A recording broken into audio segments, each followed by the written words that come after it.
Welcome back to We Like That podcast. Because we like that.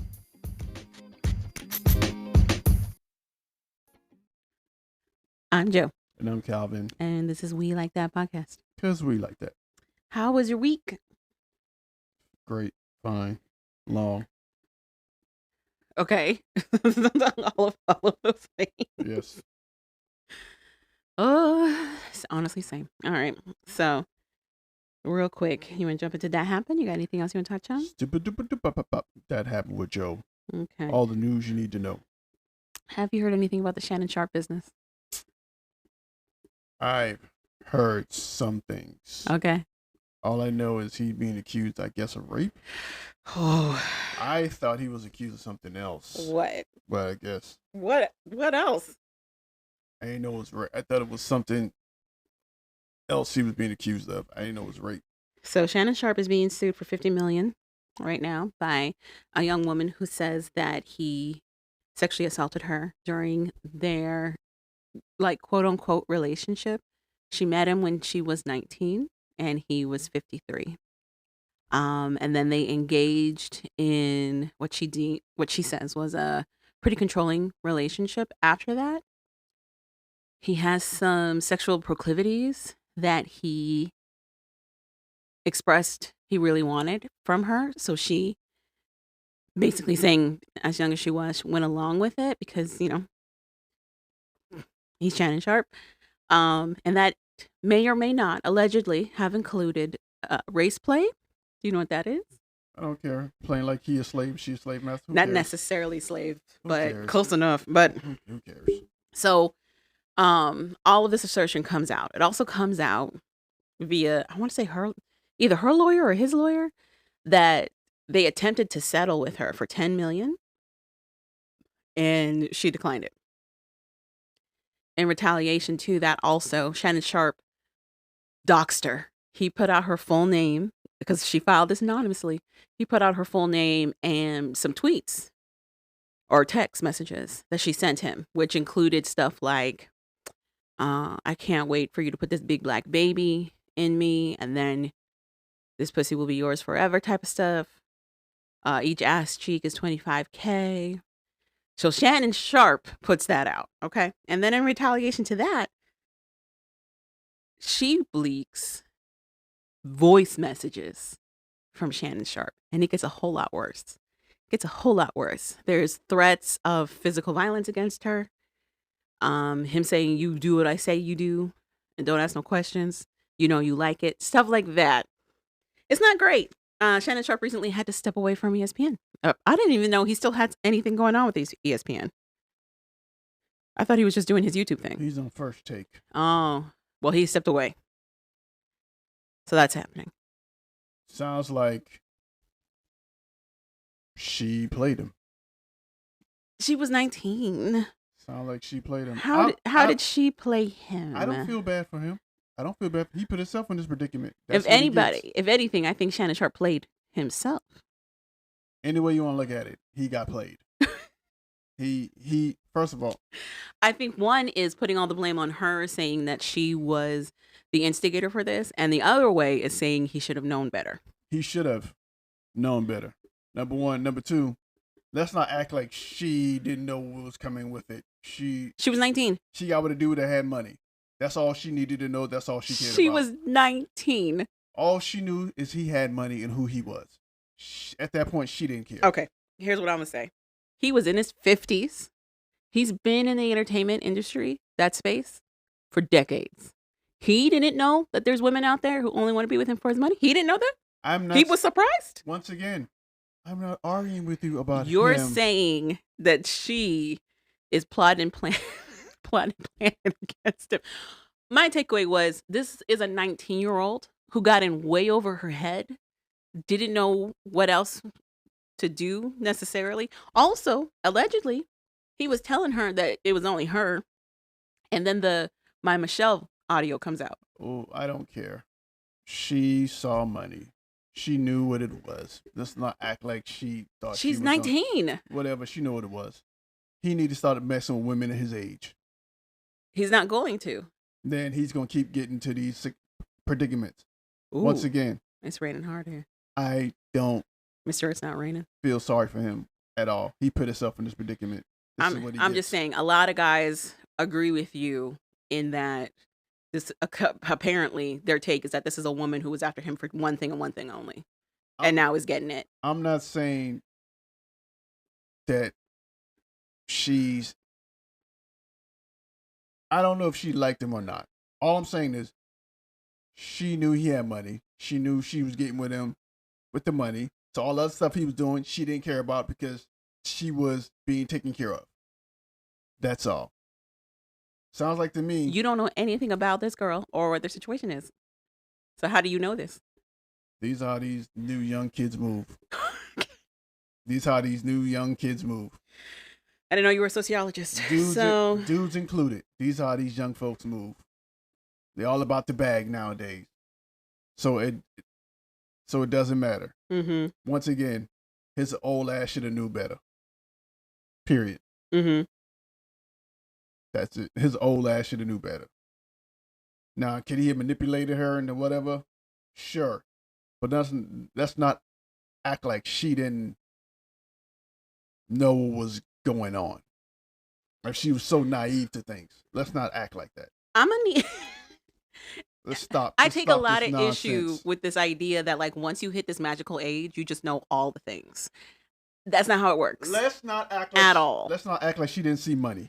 We're not gonna act like he was in a position of power over her. We're not gonna act like there was coercion on his end. We're not gonna act like he abused that at all. She didn't care about that. She saw money. That's all she cared about. It. If he had no money, she probably would have messed with him. He probably would have had no power. Do you realize what you're saying is basically saying she got what she got? I never said she got what she got. What I'm saying that is the implications of what you're saying. She saw money. She made that decision based on money.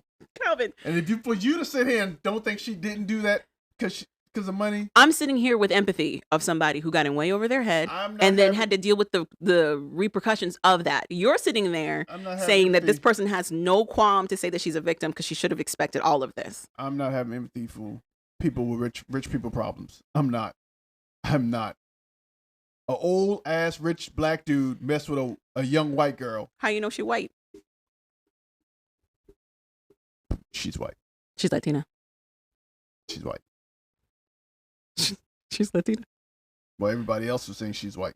So, anywho, okay, whatever, Latina, white, black, it don't matter. This dude was messing with this young girl. Okay. Mm-hmm. This young girl saw a famous dude with money who wanted to mess with her. Mm-hmm. She said okay because she knew she'd probably be taken care of, which she probably was. Mm-hmm. Now he's probably kicking her to a curve, or better yet, he probably said something she didn't like, so now she's mad. Mm-hmm. And now he's getting what he deserved. If you're going to play young, stuff comes with it. Baggage comes with it. That's on him. The other thing that I thought was a weird takeaway was Shannon Sharpe's handling of this. Usually you go quiet. The crazy allegation comes out, you refute it, you say that none of this is true, and then you leave it to the legals. And also usually. But then he got in it and was like, and let me show you this, and was like dropping other stuff that he could have used in his case against her. But instead of garnering what he thought was going to be support, he's just gaining more backlash. And two, she was keeping receipts, and so it's not. The other thing is, it's not hard to keep receipts. But it's not hard to. But I'm just saying, she kept receipts. You don't. But it's not hard to. That's all I'm saying. I'm not saying she's wrong. I'm just saying she kept receipts, just like he kept receipts. Her receipts are better than his receipts. It's not. That's but what it again, sounds like. It's not hard to keep them. Even if you delete them off your phone, you can still pull them back up. You know what I mean? Like it's not like you have to be strategic when you get these receipts. You just have to have your phone. And because we all live on our phones, you constantly have access to these receipts. Like I said, she had receipts. Her receipts are better than his, sounds like, so far. That's all it is. I think in the long run, it's not going to harm him. In the long run, he's going to keep doing his business the way he's doing his business. Will he have to take a break from ESPN? Probably. But he still has his own YouTube channel and everything. He's going to change the way he moves because he cares way too much about money. Okay. He does. I don't think it's going to stop him from dating young girls. I didn't say that part. Then what moves is he changing? He's going to change something. He's going to make them all sign NDAs. Probably. He's going to change something.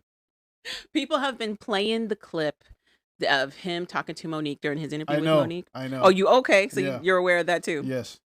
And she really didn't say too much. All she said, get himself an old woman that's his age. She was just saying you need to stop messing around with the young things. Yeah, that's all she said.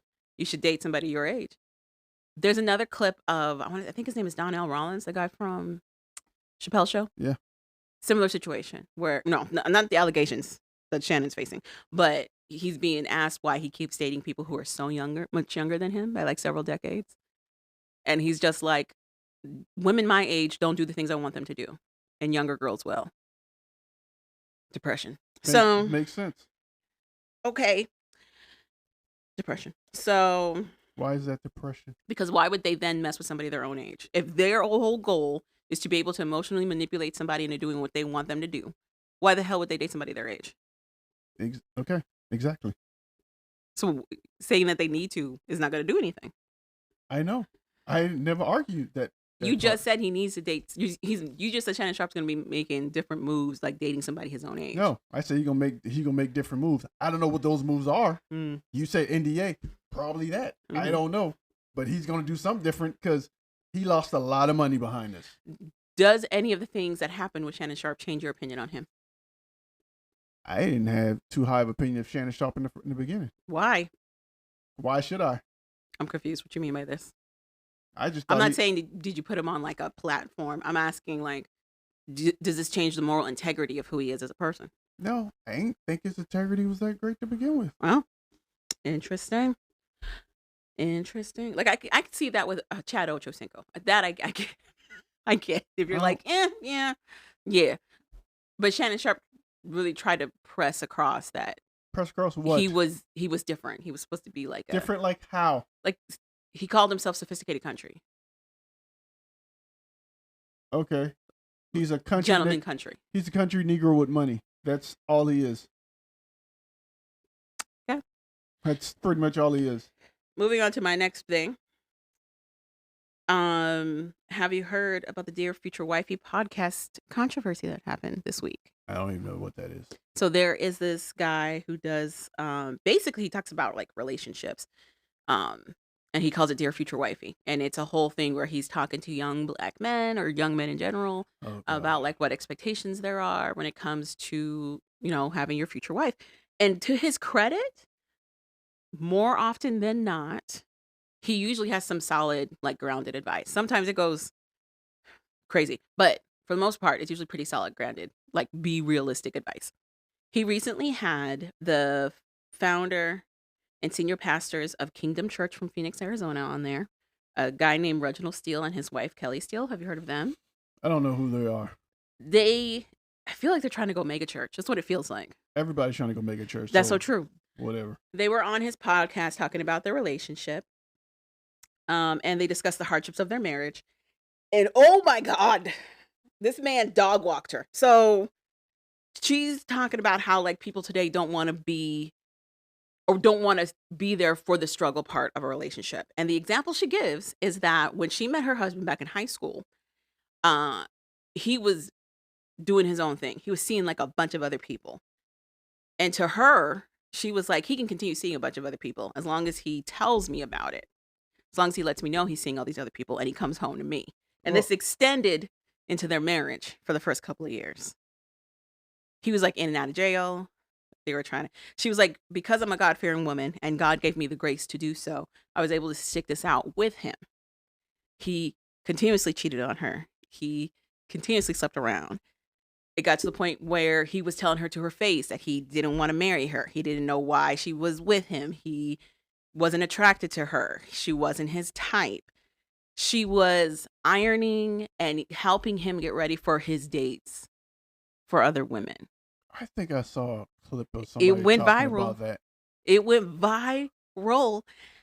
And in her wording of all of this, wording on all of this, I didn't pay attention to it. I just turned it. Was like, this is stupid. If you're going to be a good Christian, you have to be continuously forgiving, essentially. And that includes being continuously forgiving to your husband specifically. No. Like, they are going to have these different intentions. No. And God gives grace to women to handle all of that, basically take all that in, and then continue to try to help make him a better man. First of all, people went off. First of all, even God in the Bible tell you not to be a stupid or a fool. People went off. So even in the Bible, I don't know what Bible people. Some people be reading some Bible or some verses that don't exist. She says that she was okay with him doing all this stuff as long as he told her, because she saw what a broken marriage looked like with her mother and her father. And she was in one. So to her, in her opinion, because they never got divorced, success. But because her mother ended up divorcing her father for his infidelity, failure. That's basically how she sees it. She was like, I was so mad at my mom as a younger person. I just felt like she should have stuck it out. She should have let it run its course, but stayed married, kept the family together. So I was okay with him doing whatever, because that was my mentality, to stick it out and keep the family together. Now, she does concede that, like, not everybody's going to have that same perspective, but she does loop it back to being like, this is why people don't want to be in relationships that struggle early on. I feel like people have a wide variety of what they think a struggle relationship is. A wide variety of definition when it comes to what they feel a quote-unquote struggle relationship is. I just feel she didn't know what a good relationship was, and she was stupid. It's not just on her. So I would also ask why he stuck around. On her. So many questions. He stuck around because she was consistent. She was there. But he's there to this day. You know what I mean? Like, he's there to this day. Because none of the women wanted him. He found Christ. I don't want to say through her, but definitely with her. It don't matter. And then they became pastors. Sounds like to me the other women were like, they didn't want to be in a relationship with him or be with him. I don't know. They just wanted him for that time. I don't know. Because if they wanted him, he would have been with them. I don't know. I don't know what. I don't know if any of that's true. We watch a lot of Love After Lockup. That has nothing to do. We see a lot of situations where guys be crazy and multiple women are fighting over them anyway. Obviously, if he went out his way to tell her he didn't want to be with her and he don't find her attractive and he still stayed there, he stayed there for a reason. None of the other women. Yeah, he says God. It wasn't God. None of the other women wanted him. Maybe it was God. Can we stop with this? I'm done because I'm about to say something sacrilegious, crazy. I was watching Come on Stage talk about this, and what's her face? Angel was talking about how, like, she's like, I need people to stop bringing my God into everything. Okay? That's what I'm saying. Sometimes we make our own dumb choices. and that's exactly what it is. Everything ain't God. A lot of this thing is you being stupid. It was just wild. So it goes viral. That video goes viral of what she's saying. And of course, people are like, she looked like boo boo fool. This is insane. Then the Dear Wifey podcast does a follow-up, and they have a psychologist come on to do the video. So the psychologist is sitting there listening to, what is her name? Kelly Steele explain again the situation of, like, being under the grace of God and being given the grace to stick with her husband through all of that craziness. And the psychologist points out that, like, the way that she phrases everything makes it sound like if you're not in a relationship, period, you're in the wrong. If you're single, that's in the wrong. She's like, not all people who are single are failures, and not all people who are in relationships are happy. So Kelly didn't like that. But like I said, the Bible also tells you not to be a fool and be stupid. There is a lot of conversations around younger generations not wanting to be in a quote unquote struggle relationship. And like I said, that definition varies, but a lot of it is focused around, like, money. They don't want to be with somebody who's not like settled and whatever. They don't want to be in a situation where they're both struggling to pay bills or and guess what? Whatever. You're going to be alone 90% of your life. Looking at it that way. I don't think that it's unrealistic to not want to be in a relationship where financial security is uncertain. I don't think that's unrealistic. I'm not saying not to do that. What I'm saying to you, you're going to limit the pool of people you're going to be able to find. I also feel like people saying that they don't want to be attached to these struggle relationships are just talking. And also, I think it's just words. It also, you got to take into account where you are located too. Mm-hmm.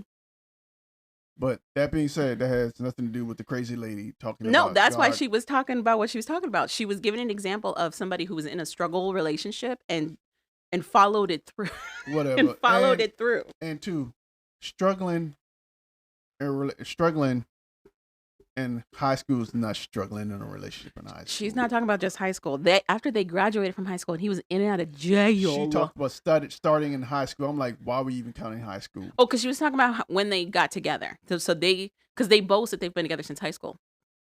That's what they boast. They haven't been together since high school because evidently he was seeing other people too. By her definition, they have been. Because remember, she was okay with it as long as he told her.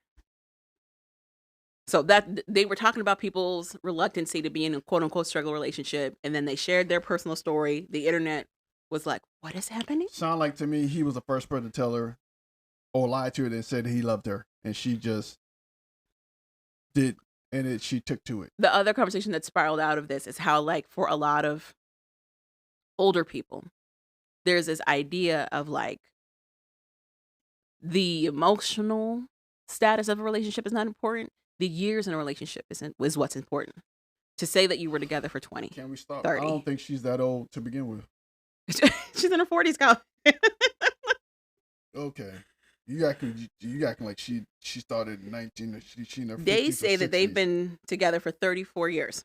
She acting like she's in her 50s or 60s. If somebody in their 50s or 60s says something like that, I go, okay, whatever. I think when you think older people, you're not including us. We're old people, Calvin. I'm going to need you to know that. I'm saying. Oh, they got married in 93. Most people who say that or really think that way are in like the 50s, 60s. There were teenagers in like the 70s or 60s or something like that. Reginald's 53. She's like probably 50. Okay, now that makes sense. Okay, yeah. I've been at it for like 34 years. Okay, sure. Yeah, that makes sense now. She's from she's from the end of that You think the end, like generation that no matter what on the title. Stick it out. Yeah. Stick it out. Mm-hmm. No matter what, just stick it out. So what, he got a family right next door. So that's Gen X. She's part of Gen X. You're at the tail end of Gen X. Stick it out. She's in the earlier part of it. So, whatever. Glad it worked out for her, I guess. I don't know. Did it? So they're still together, so I guess it did. Well, yeah, by her definition, that's all she wants. Just to be able to stay together. So that occurred. And that's it. That's all I got for that happened. Bop, that happened with Joe. Moving on to Worth the Watch. Sinners. Okay. What did you think? It'll be pretty short. So non-spoilers first. Go ahead. Don't say anything too explosive about the show. What? Whatever. Calvin struggled. I tricked this man into coming to watch this movie, and I think you liked it towards the end. I think all the talking at the beginning you weren't appreciative of. No. If Ron Coogler, what is his name? Who? Coogler? Ryan Coogler? Coogler? Yeah. The producer of the movie? Yeah. He does an amazing job of aesthetics. He's not a producer, he's a director. Director. Same thing. Movie producer, Coogler. director. Ryan Coogler. Coogler, whatever. Does an amazing job of aesthetics, capturing the time period. Mm-hmm. Michael B. Jordan was good, playing two people. Okay. The movie was good as a period timepiece and for what it was. It was a really good movie. It's just one thing that threw me, but I understand why they did it. Oh, okay. Is this a spoiler, or they would have had to watch the movie? Yeah. Okay, we'll save that for a couple Well, seconds. it's not even really. Well, yeah, sure. Okay. So, real quick for me, I thought the movie was excellent. I love horror movies, and I love movies about supernatural fantasy, fictional things. So to have a Black movie around vampire lore was top tier. We even saw a couple come in vampire costume. It was adorable. Which was stupid. It was adorable. It was stupid. At first, I only saw the guy, and I was like, "Oh, we're getting shot." But Grown-ass then his girl people. also was dressed up, and I was like, "This is nice." Grown ass people pretending to be vampires, and they ain't even the type of vampires that was in this movie. Didn't matter. They were dressed up as characters from Vampire in Brooklyn, which is another Black you can count on one hand how many Black vampire movies there are. Second of all, I don't really care for scary movies or vampire movies. It's all the same. You take a steak, stab him in the heart, you shoot him, throw garlic, do some stuff. Vampirism is usually a Yeah. metaphor for something else that's happening. And in this instance, the vampire metaphor was this idea of a false sense of freedom, which I thought was brilliant, especially given where we're at right now in real world America.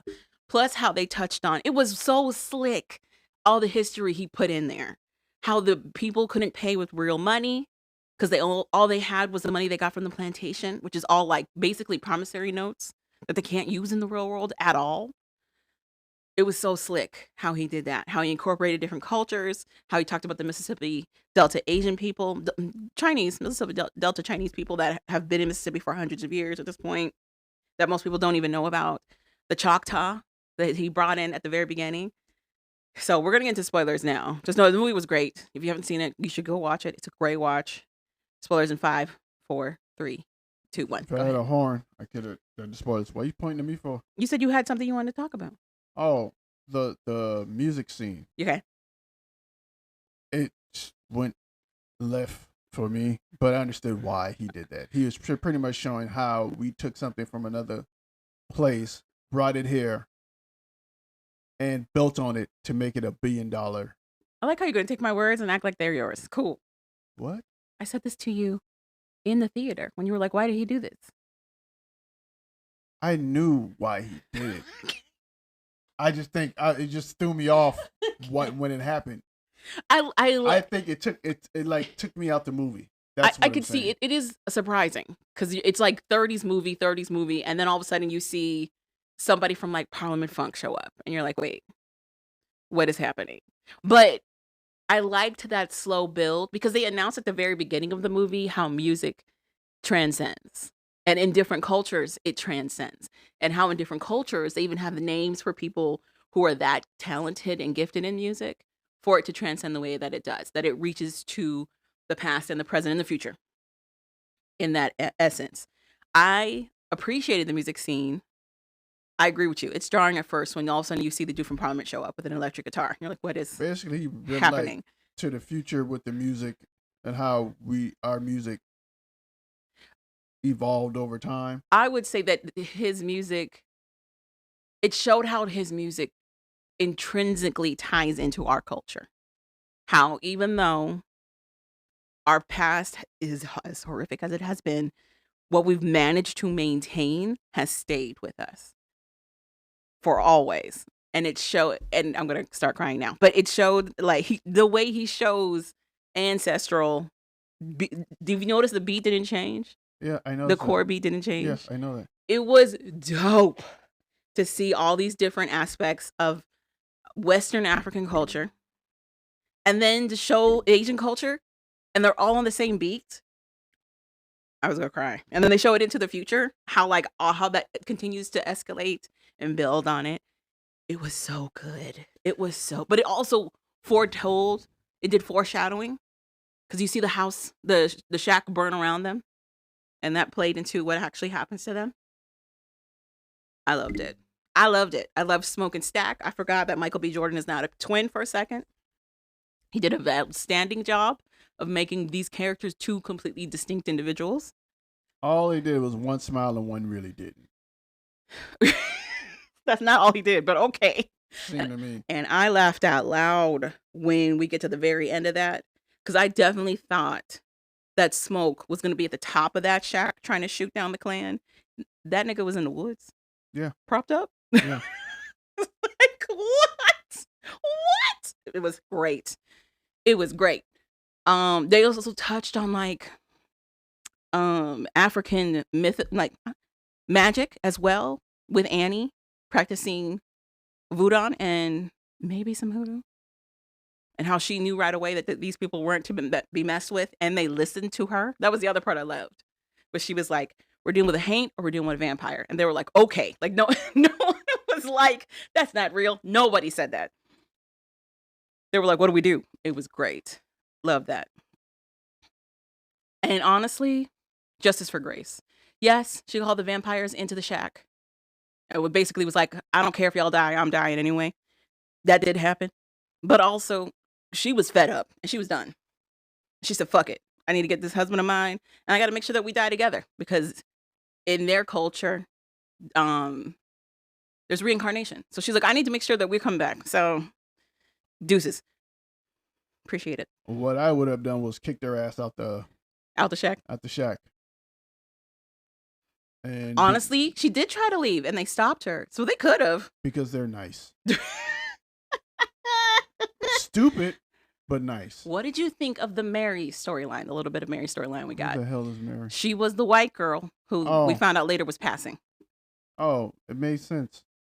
I found it interesting that she was the one that didn't want to hide her blackness. Everybody around her wanted her to. So that she could basically live in a better life. They had her move to Arkansas. Because back then we cared about each other more than the individualism of ourselves. Mm-hmm. So they wanted them to survive and succeed. Yeah. But she was like, no. So that her whiteness got her, and she was like, absolutely not. I'm gonna do what I want to do, which is apparently die. But that's okay. What did you think of the vampire? The guy Remick. He was good. There's a theory that he's a fallen angel. What? I don't know if you noticed, like when they show their glowing eyes, his is the only ones that are red. Everybody else's eyes are white. I think that was for something else. And his fingers change. Yeah, I think that was for something else. What do you think? He was supposed to be a demon. Well, that's what fallen angels are. Oh, yeah. Whatever. Sure. Also, it took me out when Sammy is trying to pray because he's trapped, and Remick just prays right with him. I don't understand why that's shocking. It's not that it's shocking; it's that it's hilarious. That was hysterical because we hear people say the devil knows the Bible just like Jesus, just like God knows it. Yeah. You hear people say it, but people don't like really reflect on that, and then you see it happen in person. That was hilarious. He was the minstrel of music. That was hysterical. In heaven. Really? Yeah. There's even more layers to this then. That's very interesting. You didn't know that? Well, that's why he wanted Sammy. Yeah. He really is supposed to be the devil. Yeah. That is interesting. That's very interesting. Okay. Did not know that. Yeah. Really? Yeah. Oh, wow. I just knew he was a favorite. He was the minstrel of music. That is very... there's a bunch of layers to this then. And he thought he was better, and he started to try to raise an army up against God. Okay. And that's when they had the war and the fall. Yeah. That adds a whole bunch more layers. Because Remick's whole thing was like... The way they sold it... What he says is he misses his people. And he needs Sammy who can tap into past and future spirits to see them again. But if he was you said minister? Minstrel of music. Minstrel of music? Yeah. That makes a whole lot more sense. Very interesting. Because Remick is also a liar. So there's that. Very interesting. What did you think about the Indians at the very beginning? Seemed like Indians know all the time what's going on. And no one believes them. And no one believes them. And no one believes them. And they said, fuck it, we're not fine. We tried. So we out. At the beginning of the movie, the bad guy comes out of the ground on fire. No, he dropped down. He dropped to the ground from somewhere. I thought he came out of the ground. No, he didn't pop up. He dropped down. He landed. Okay. So maybe that was another... like foreshadowing? Yeah. Mm-hmm. Walks up to this house with this clan... No clan members, plural. Yep. Clan family was. Yep. Or husband and wife. Yep. No, there's a baby because he's sitting next to a crib. Oh, whatever. So he goes there, and he's like, these Indians and try to kill me. And they were like, no, get out of here. We don't want no trouble, no Indians. He was like, you sure it's not some light-skinned niggas? I was like, that's hilarious. So you see these Indians show up in like... On horses. And like in a military uniform. Yeah. Yeah. Like they were with a battalion or something. Not the Confederates, the other one. The Union? The Union, yeah. In Mississippi? It looks like that's the colors they had on. Oh, you think they had Union uniforms? Yeah. Okay. Because World War I had just happened. So it could have just been from that. You said either way. Either way, okay. They had on uniforms. Okay. Look like, and they were like, we're looking for a dude. And they were very polite. Hello, ma'am. This lady comes out, gun first again. And he's like, you. He's like, somebody very dangerous is in the area. Did you invite anybody into your home? And they knew he was a vampire or something. They were like, he's evil. You don't underestimate him. You don't know what he is. And she's like, get off my land. Basically, she's like, get off my land. And he's like trying to help her, but then his cohorts in the back are like, sun's going down. We gotta go. And they're like, well, okay, yep, bye. And that's the last time we see And she them. dies immediately afterwards. So. The last time we see them. Pretty much is like white people trusting white people, even if the white person is the devil, they don't care. Mm-hmm. He looks like me. Yeah. And I think he'll protect me, whatever. Yeah. So there's so much to this movie, but it was so great. I loved it. I'm going to watch it again in IMAX. Apparently IMAX is what Ryan Coogler, wanted it to be expressed in. So I'm going to make my way to AMC theaters and see if it looks any different, and watch it again and see what else I pick up. I will not be attending. All right. You want to move on? Saw it once. It was good enough for me to see it once. All right. Heading into 90 Day Fiance. Go ahead. Take us away, Kelvin. Season 11, episode 10. Where did our love go? Starting with Mark and Mina. So Mina finally gets to meet Jade, and she asks Jade why her and Mark broke up, because Mark told her that he was the reason they broke up, and he's the one who called it quits. And we find out he's lying again. Jade says no, she's the one that called it quits on a relationship. She said the reason she broke up with him, it was because he wanted to move to New Hampshire, I think it was, or Boston. He wanted to move north, and she wanted to stay in Florida. And she said that's why they broke up. She said he kind of reached out to try to, I guess, make a long distance relationship work, but she said, and then it didn't work. She also told me that she doesn't know if Mark was talking to her and him was talking to both of them at the same time. She said she doesn't think so. Also, she told her that the family really doesn't like anybody. So, blessings up with that, and try your best to deal with it. What else? What did you think of her saying that Mark stays in contact with her? I think it could or could not be a problem. Depends on Mark. Do you think it's a problem for Mina? Obviously, she doesn't care. Okay. Because she was like, we should hang out. She did like Jade, and which I thought was nice. I like that it's not immediately a whole I hate this bitch situation. She was like, oh, she's cool. I might invite her to the wedding. Mark would love that. Also, she told Mina that the reason they actually broke up was because she found him texting other women to take to Martha's Vineyard. Because the idiot didn't realize that his text was showing up on the iPad. Because the phones were connected to everything. His phone is connected to everything, his iPad and everything. He didn't know that everything he was texting was popping up on the iPad. Or he did know and he didn't care. Whichever comes first. No, he's an idiot. I truly believe he's an old idiot. Mm-hmm. Or gullible, disconnected. Either way, I don't think he knew or cared. Uh-huh. I shouldn't say he didn't care. I don't think he cared. I truly don't think he cared. I don't think he thought it was a big deal. I don't think he knew. Because it wasn't a big deal when she found out, he wouldn't have cared. Right. So I don't think he knew. I don't know. Because you have to set it up. It's not automatic.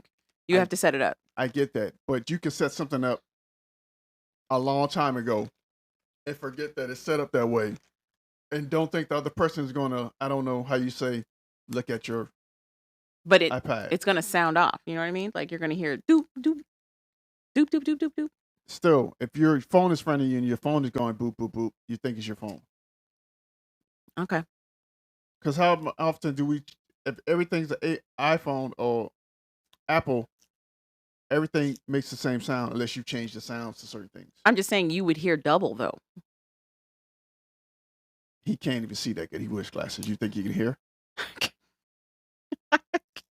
I just find it interesting that he didn't say any of this to Mina. Like none of that was in his story of what went down. In his In defense, his story, she got upset about the prenup, and that's what ended them. why would I tell my next girlfriend all this information? Because they're going to find out anyway. Because you want me to be friends with your exes for some reason. No, see how you say what you just said the last part. You want me to be friends with your exes for some What reason? other man would do something stupid like that? A lot of white men. A lot of them. Okay. A lot of them. Well, I can't help stupidity. Oh, okay. I can't fix that. I can't fix stupid. Mm-hmm. I can't. I would never tell you that because I know I would never have you be friends with my exes or have you talk to them. So I wouldn't divulge that information. It's a need to know. And at that time and point, you don't need to know. Very interesting. Just like with all your other boyfriends, whatever y'all went through, I don't need to know. Okay. Unless you're trying to make me friends with them. Then we have another problem. I'm just saying, he already went down the path of her questioning a bunch of stuff. Why not just come clean at that point? Especially now that you know she's going to go talk to your ex directly. She told him. It's not like he's being surprised. It's too late then. It's too late. Okay. You might as well go and find out what you're going to go find out. Mm-hmm. It's too late at that point. Because no matter what I tell you, I'm still not going to tell you the full story. Or I'm still going to lie. Mm-hmm. So it's no need for me to say anything. I'm just making it worse for myself. Mm-hmm. Anything else you want to add to Mark and Mina? Nope. Armani, Ani, and Matt. There's no R. Armani. Armani, Ani, Matt. I don't know what the married couple wants from the single lady. I don't know what Armani wants. I feel like Matt had an idea and one distinct understanding, and then he's like, "Oh, it's something else. It's not. It's not what you were telling me it was going to be." They want everybody to move at their speed. Number one. Number two, I'm pretty sure they're not in that close with their families or whatever. It's easy to say that. I feel like Amani wants them to move at her speed. Yes. I don't think everything Matt talks about in a derogatory way are basically echo complaints of Amani's. True. But we should break down what actually happened to them. They get in the car to head back to Tijuana to go to Ani's house to meet her daughter. They were in Ensenada, which they've seen or met before. They get there, they have gifts. They give her the gifts. And then pretty much it. They hang out. No, they Ani's find house. out that she gets gifts from other people too. And While- Amani gets upset. While in the car, they're driving, and pretty much Ani makes it known that other men gives her daughters gifts. And she says, "So other men have met your daughter?" She's like, "No, Mhm. they just give me gifts to give to her. Mhm. That's all. It's nothing. It's nothing, honestly. It's really nothing. It's more like the gifts are coming from her. Her daughter thinks. So her daughter doesn't think it's coming from dudes. Mhm. They also upset because they think they're mad because she hasn't really told her daughter the truth about them. Honestly, I feel like she has. When she explains what she's told her daughter, like she knows about Amani and Matt. She's like, "Yeah, I explained that you guys are mom's friends. Your mom's friends." And she's like, Matt is like, "Well, our daughters know that you're very important to us, and they know that you're about to be our family." And Ani's like, "Yeah, family, So your daughters know I'm about to marry their mom? not girlfriend to your to your couple. I'm like, they don't know that we're a throuple. They just know that we're close." Exactly. But Amani is upset about it, and in turn, Matt then becomes upset about it as well because I feel like this is another instance of Ani not taking it seriously. But it's like, y'all not taking it seriously.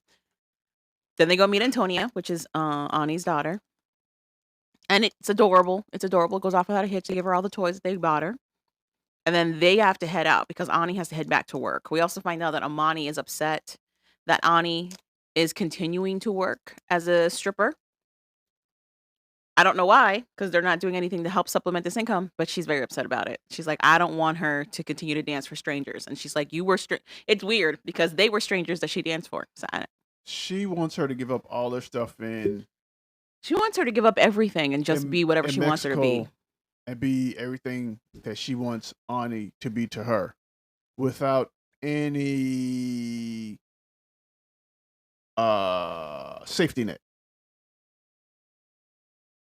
But then she doesn't want to do the things that needs to be. I can't say that. I don't know. But she wants Ani to pretty much be in San Diego now and just drop everything and move.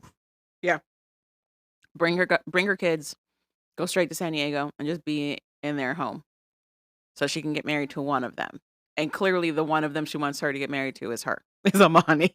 So with that being in mind, when they go back to the hotel, Amani and her husband, Matt, Amani's like, it's eating me alive that I have this secret to tell Matt. And we flash back to when Amani was losing it because Ani hadn't told people she was in a committed relationship. And Ani, honestly, in a moment of stress, tells her that she's more committed to Amani than she is to Matt. That she loves Amani more than she loves Matt. At the time that this happened, Amani was like, I don't know that I can believe this. She's just saying what I want her to say. But now it's cold hard fact. And she's like, I got to tell Matt. How do I tell Matt what's going on? So she drops the bomb on Matt that Ani likes her more. And Matt deflates. He literally deflates on screen and is like, I need a moment to take all this in. Because for Matt, it's becoming more apparent that Amani wants her own relationship outside of him. Not one for them together, one for her. And he doesn't know that he's good with that. And that's where we leave him. What she said. Matt is just reciprocating all of Amani's feelings. That's it. I don't think Matt has a feeling of his own. Well, he did when they had their fight. Did he really, though? Yeah. I guess. Because Amani was like, why are you changing on me all of a sudden? That's the preview for next week. I guess. It's her being like, why all of a sudden is this a problem? What do you mean? What do you mean all of a sudden? I guess. I see him as just being bland. I think he was okay and when he thought Ani was into him more. No, when he thought it was equal, when he thought they were on the same footing. Like he was good with his wife being into Ani and Ani being into him and him being into both of them. He felt like it was all at the same level. But it wasn't.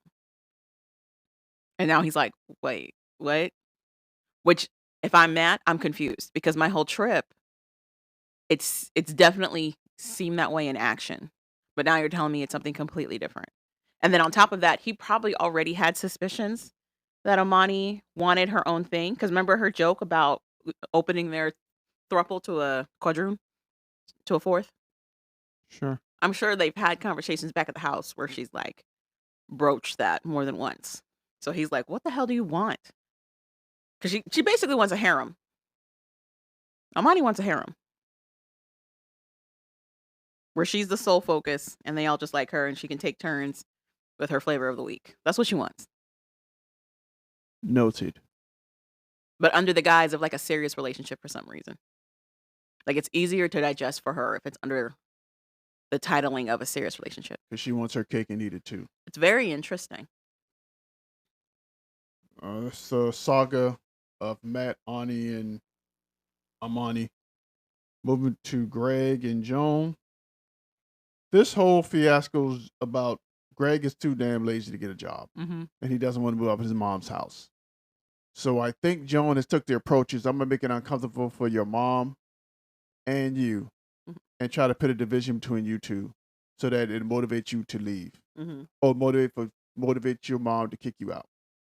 Either way, as long as we get our own place, I don't care. I think that's the approach he's taking. Or am I reading too deep into it? You're saying for Greg? No, for Joanne. For Joan? For Joan. Honestly, I think they just made up something because Joan, to me, seems like she just kind of goes with the flow. Like she knows what she wants, and she's pretty calm about it. I think they instigated a storyline of her wanting to move out. Oh, you're right. I did say they look. I think they instigated a fight between her and His mom, his mom right? because Lucille. in culture, It's very against norms for her culture to be yeah, like, I don't. mother-in-law, I'm gonna be Yeah, mad disrespectful till you get out your house. yeah. So I you get don't. out of your own house. That didn't seem real She was like, I'm at all. testing her. I'm testing my limits to see like what's too far, what's not. Yeah, And I was like, that's interesting. Yeah. Okay. That she phrased it like that. That's interesting. Okay. So Greg gets ready for his interview. We were like, that's how you get ready for an interview. He looked like he was gonna go hang out with his friends. But I guess it was a interview for being a plumber. Yeah. Or it sounded like a janitor for the government. It wasn't necessarily because he was doing electrical too. So not too many janitors do electrical as well. Sure.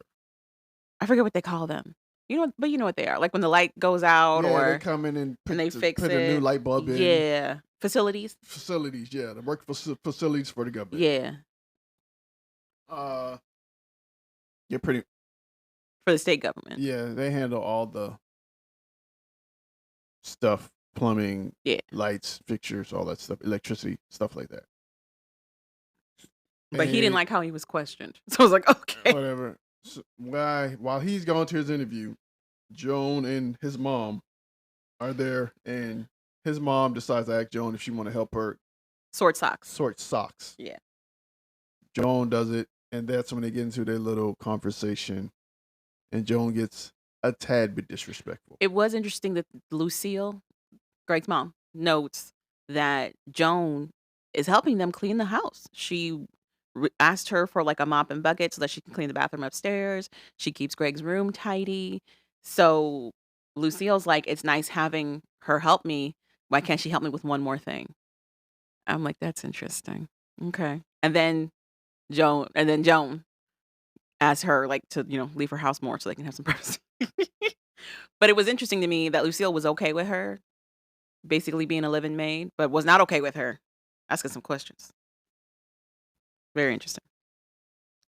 It's not interesting to me. You get tired of cleaning up the house, and you got another younger, able body there. It's too lazy to do it, but you're too lazy to tell them to do it. So you get what you want. Now you got somebody doing it. I understand what she's. It's interesting that like that little bit of distance though. Like this is somebody that's not in her family, right? Mhm.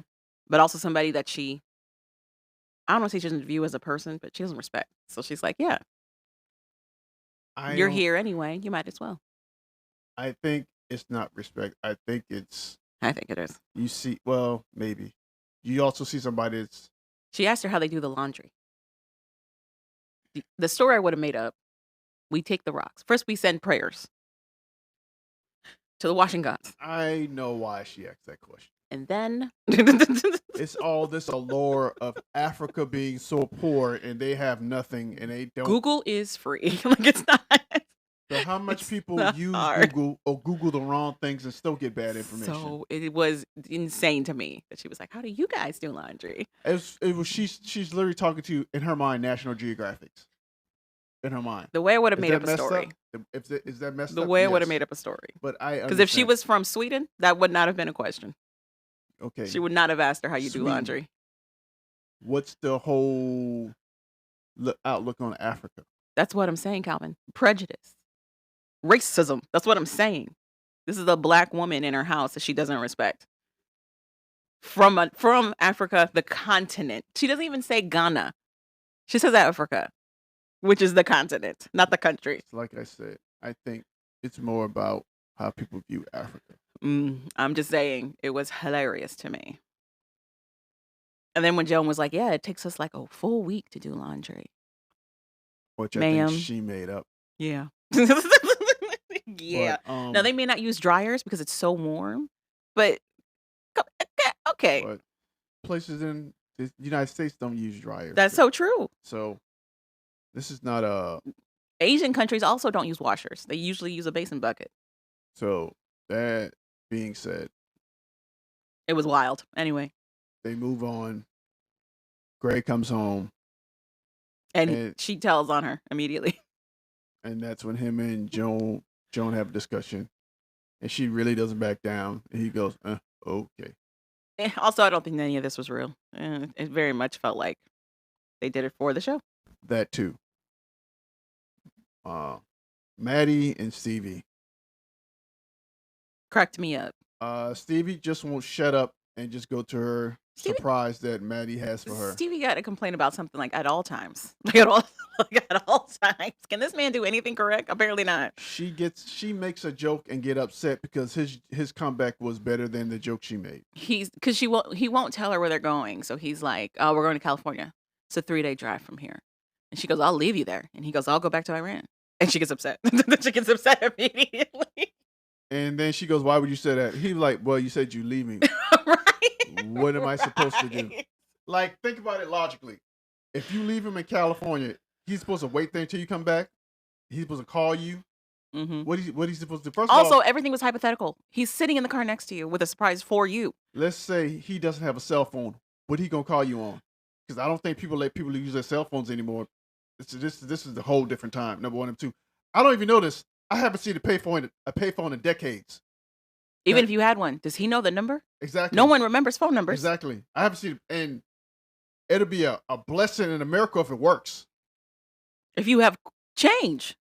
If you have change for the payphone, it'll be a blessing and a miracle. Who carries No change one anymore? does. Exactly. So, what he's supposed to do?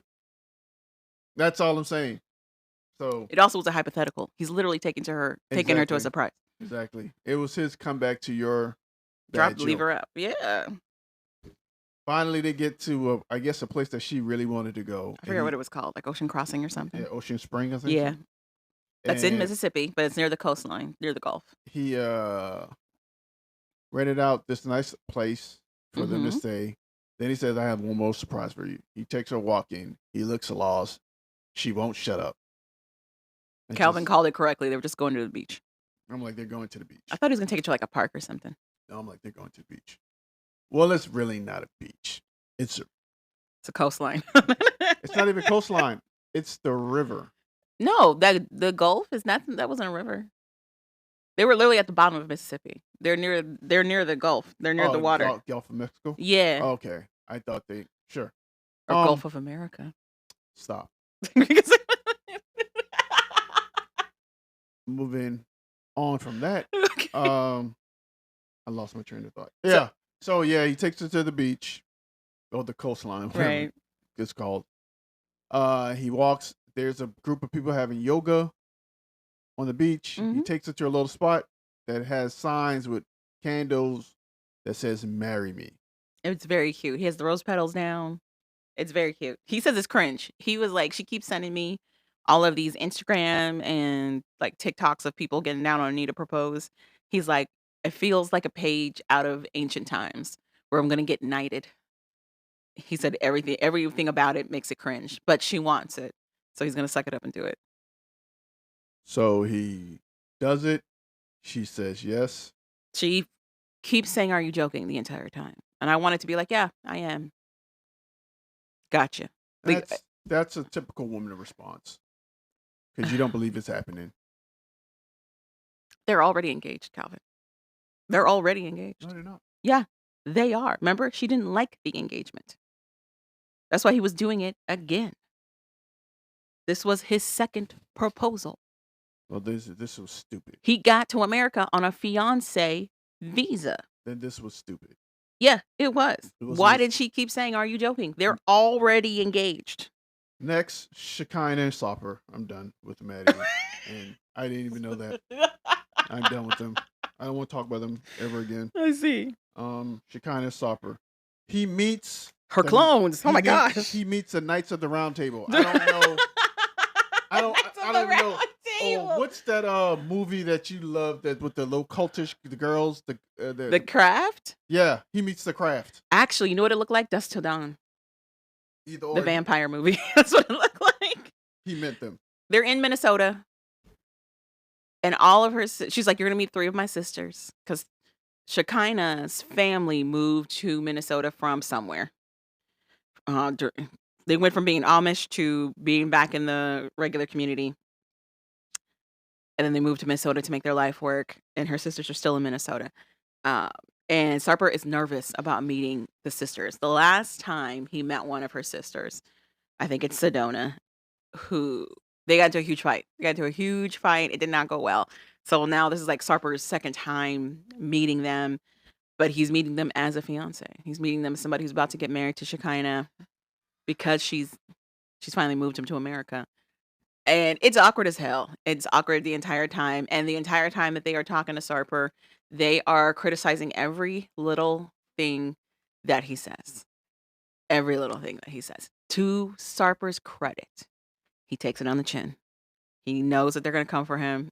He tries to change the topic here and there, but they are like, I don't like that you want my sister to be subservient. I don't like that you want my sister to be disobedient.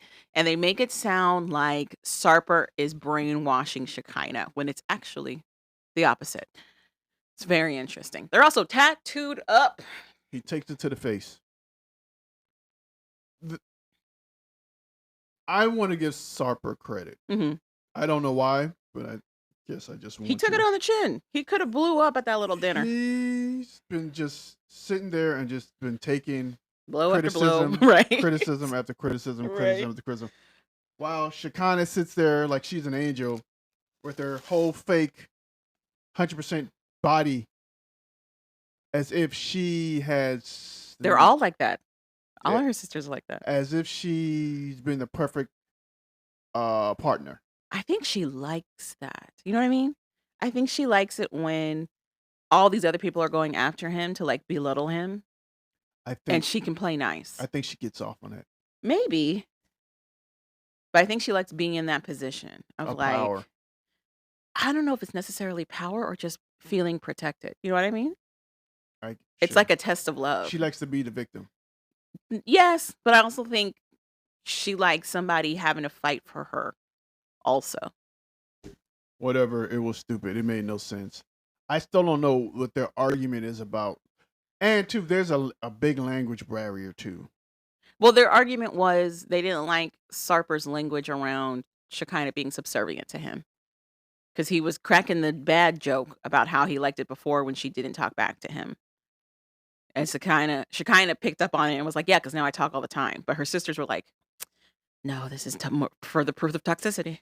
When did she not talk back? Apparently, at some magical point, there was a time where she did not. There was a time where she did not talk. That's why I was like, did they watch the show? Have they seen show Shekinah? Because that's not what's happened at all. Or what the issue was, she said what she wanted to say, or Sarper told her to shut up and called her names. I and don't that even was know. The difference. But they also asserted, like, they were very convinced that he had cheated on her in the past. And I wouldn't put it past Shekinah to sell it like that he had, because she fully believed he cheated on her in the past. And he maintains that he did not. He has not cheated. He did have all those bottles, and he does have a lot of friends that are exes. But he maintains that he's not a cheater. And he's jumped through all the hoops that she's put out for him. He got rid of all his contacts. He got rid of the bottles. He moved from Turkey. So, like, he's doing everything that she wants him to do. But for whatever reason, her sisters aren't seeing these actions at all. I don't know if it's because she's not telling him or because their first meeting with him was so bad. They're having trouble believing that he did make all those changes. Because that first meeting was bad. Whatever. She shouldn't have been disrespectful. Who? Both of them. I don't know what you're talking about. Shekinah and her sister shouldn't have been disrespectful. Okay. He had to put him into place. I don't know what you're talking. Do you even know what you're talking about? Yeah, because What were they fighting about? he says Shekinah can be a bitch. Or she needs to shut up sometimes. He called her a whore. A whore. What's that got to do with her talking? That doesn't have anything to do with her talking. I thought he was talking about the sister, but he was talking to Shekinah. And he's right. I don't understand what was the problem. Okay. But I digress. Finishing with Juan and Jessica. Okay. Juan, Jessica, and Megan. Either Megan is living vicariously through Jessica because her life is dead inside, or she married a man even though she really wants to be with a woman, and that woman name is Jessica. Either way, I don't know because she's the only friend overly invested in their relationship. Well, at least that we've seen. She's the one that signed the waiver. So I don't know if there's another No, way. I think she's the only one I don't know. because all the other friends are like, So my I'm gonna God. circle you back to when he first went to one of their very scary bars, Yeah, and there was another girl that was quizzing him too. yeah. But even she looks at Megan sometimes like, yeah, okay, I don't know. Okay, sure. But she still asked all those questions. She still asked the same amount of questions. But I think she got her answers. And her answers were, if Jessica doesn't care, why should I? I don't know. I mean, that's an assumption because we didn't see what her actual response was. We also don't know if she's also talking with Megan like, yeah, we got to ask all these questions. We got to do this. We got to do that. Blah blah blah blah blah. So I don't know. I'm going to say no. And she's not there. So since she's not there, I'm going to say no. Hmm I'm gonna say my experience with white girls and their friends who are overly committed to them. Usually it's not just one. Usually it's not. Usually it's a hive of a few of them that are all like, "Can you believe?" Like it's the talking point. It's becomes like the main focus Well, of that friendship dynamic. Well, Megan's the lead. We're going to just use Megan. So Jessica, Juan, Megan. What's her husband name? Dan? It's like Hubert. It's like it starts with H. Dan? Oh.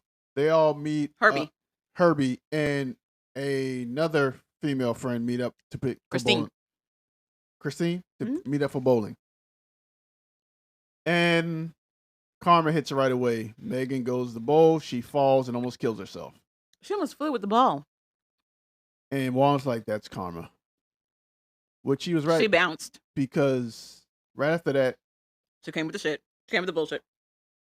the pit of hell opened up and Megan starts to release her fury onto Juan. I like that Juan stood up for himself and was like, "I'm done talking about this. I don't have anything else to tell you." Because she starts in immediately with like, "Well, so what are you doing to make it up to Jessica?" Meanwhile, her husband is just wandering around the bowling alley because he doesn't want any parts of this. You guys want nachos? I'm going to get nachos. Who wants another drink? Who wants another nacho? Wings? No, you know what? I'll get drinks. Beer. I have to be anywhere but here. I gotta go. Beer. So he just leaves and wanders off. And she starts grilling Juan like, you know what? Damn it, I've had it. I'm not answering no more goddamn questions. Yeah, what else am I to tell you? Jessica's like, you're not taking any of my answers. There's no point. Jessica's like, it's done, finito. We're over this. We're moving on. Megan, Jessica said, "Why are we gonna want to keep hanging out if you're just gonna bring up the same old stuff every time?" Megan does one of those little lip quivers. Right? And then goes, "If you hurt her, I'll make your life miserable." And her husband, once again, he's bringing back the beers. I feel like he turned right back around. Yeah. He turned right back around. He said, I forgot the nachos. I forgot the nachos. Damn it, I forgot the wings. I'll be right back. Let me go back. No, there weren't even beer in the bowling alley. Remember? Juan was complaining that they had to go somewhere else. Yeah, they had to go to the... They had to go to a bar. They had to go to the bar. It was probably that was like inside. across the street. That was probably... They probably have a bar inside. No, she said it's 10 feet from this place. Oh, okay, whatever. It's dry in the bowling alley. Okay, so, anywho, he went across the street to get the beers. Mm-hmm. She lets like a tear, or almost a tear, because the tear went down and came back up by itself, which is sorcery, as we all know. And that's pretty much it. Yeah. Well, Juan's also unhappy. He's depressed. Oh, so yeah, she comes home. First, she comes home before he even go to the bowling alley, and Juan's like, I'm depressed. I don't want to take care of these badass kids, especially the two badass kids is not mine. And I guess one of the kids was sick, and he tried to make mac and cheese, and he didn't drain the water before he put in the cheese and all the other stuff. I think he was trying to kill that kid. I think Juan's trying to kill that kid for real. Again, I think it was just for show. I think Because the directions are literally on the box. I think he's trying to poison. It's not that hard. I think it was for show. No, I think it was hard because he also had to take care of his child, which was... So I think he got overwhelmed. You know that Juan used to work for a catering company. He knows food. He doesn't know how to make macaroni with the box. He only knows how to make it from scratch. That's true. He was like, everywhere else, you buy the pasta by itself and then you do something else with the cheese. It's not all in one box. And my thing was like, why didn't you just do that? But again, macaroni and cheese have directions on the box. It's not hard. It's not hard. So I think it was for the show. He doesn't read English. He only reads Spanish. He can read English. No, he can't. Yes. then he's an idiot. I think it was for show. I think it I'm was not a gonna. show, like further show he's struggling. I'm not gonna be an idiot. We can show me struggling by the kids just tearing up the house. You don't make me look like I can't follow directions. We don't have to do that. Juan is like, I need something to do. She wants me to just kind of stay home and watch the kids, but I need something to do. And you get Jessica, who's like, well, I already had to stay home and watch the kids. Now we're taking turns. And it's like, this is not the same context. This is not the same context. This is not the same thing at all. The issue is a person who had a lot of freedom. Now all of a sudden Has none. has none Yeah. at all. He can't go to work to get freedom, to get time. I think it's also like just his own independence. He doesn't get to be independent anymore. And two, there's also a cultural thing going on too. Women do it all the time. They take care of the house, they work. Men, Because they have to. exactly. They're not choosing to. They're not inherently good at it. They have to. Because most times they have to. Men, for the most part, and most times can do either or. Either they're taking care of the house, they might be working, or they're working and someone else is taking care of the house.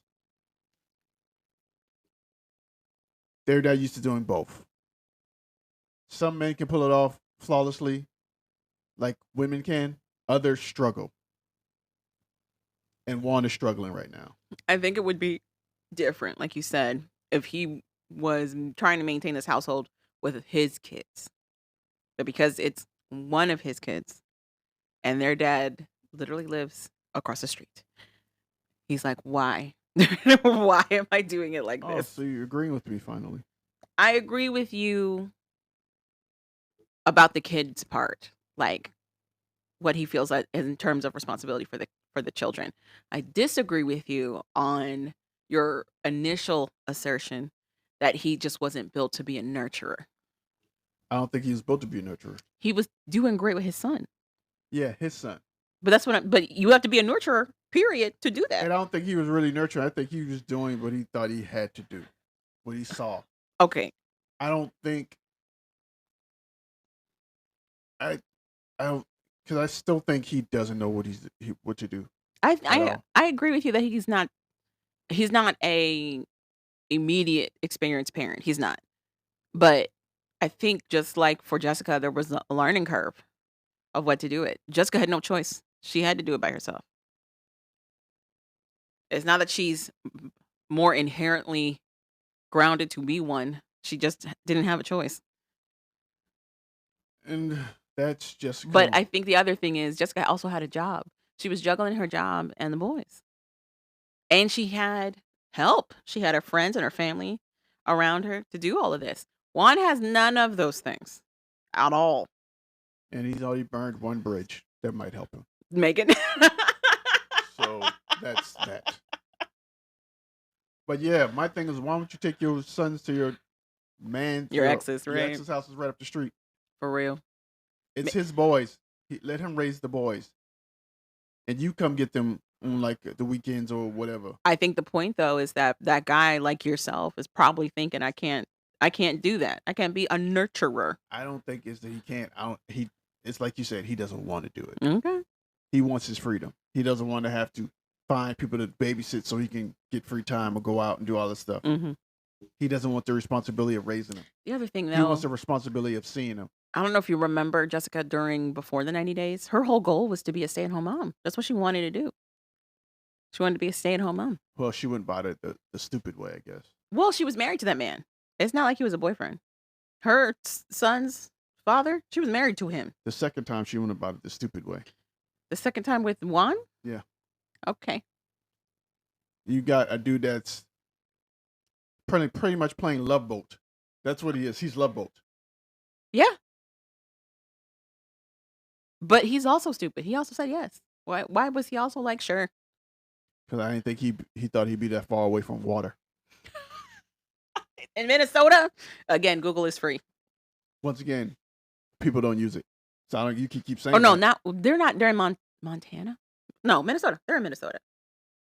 No, they're not in Minnesota. They're in Where are Montana. they? They're someplace like Montana or some crazy something like that. Montana is where Shekinah's family is. Yeah, She's not in Montana. whatever. She's someplace that's off the grid. It's off grid for sure. She's like, let's go to the movie theater. And then he was like, Like I said, they're not even playing current film. he didn't realize he'd be that far away from Civilization. the water. I think he'd be okay in a city, but there's nothing there. I think if he was on the coast where he can do a cruise and come back every once in a while, he'd be fine. My thing is also, that's good money. You took him away from good money for what? Control? Love. I guess. Because now he's not working. So now what? That's the love, Javon. Confused. And that's 90 Day Fiance. Yes.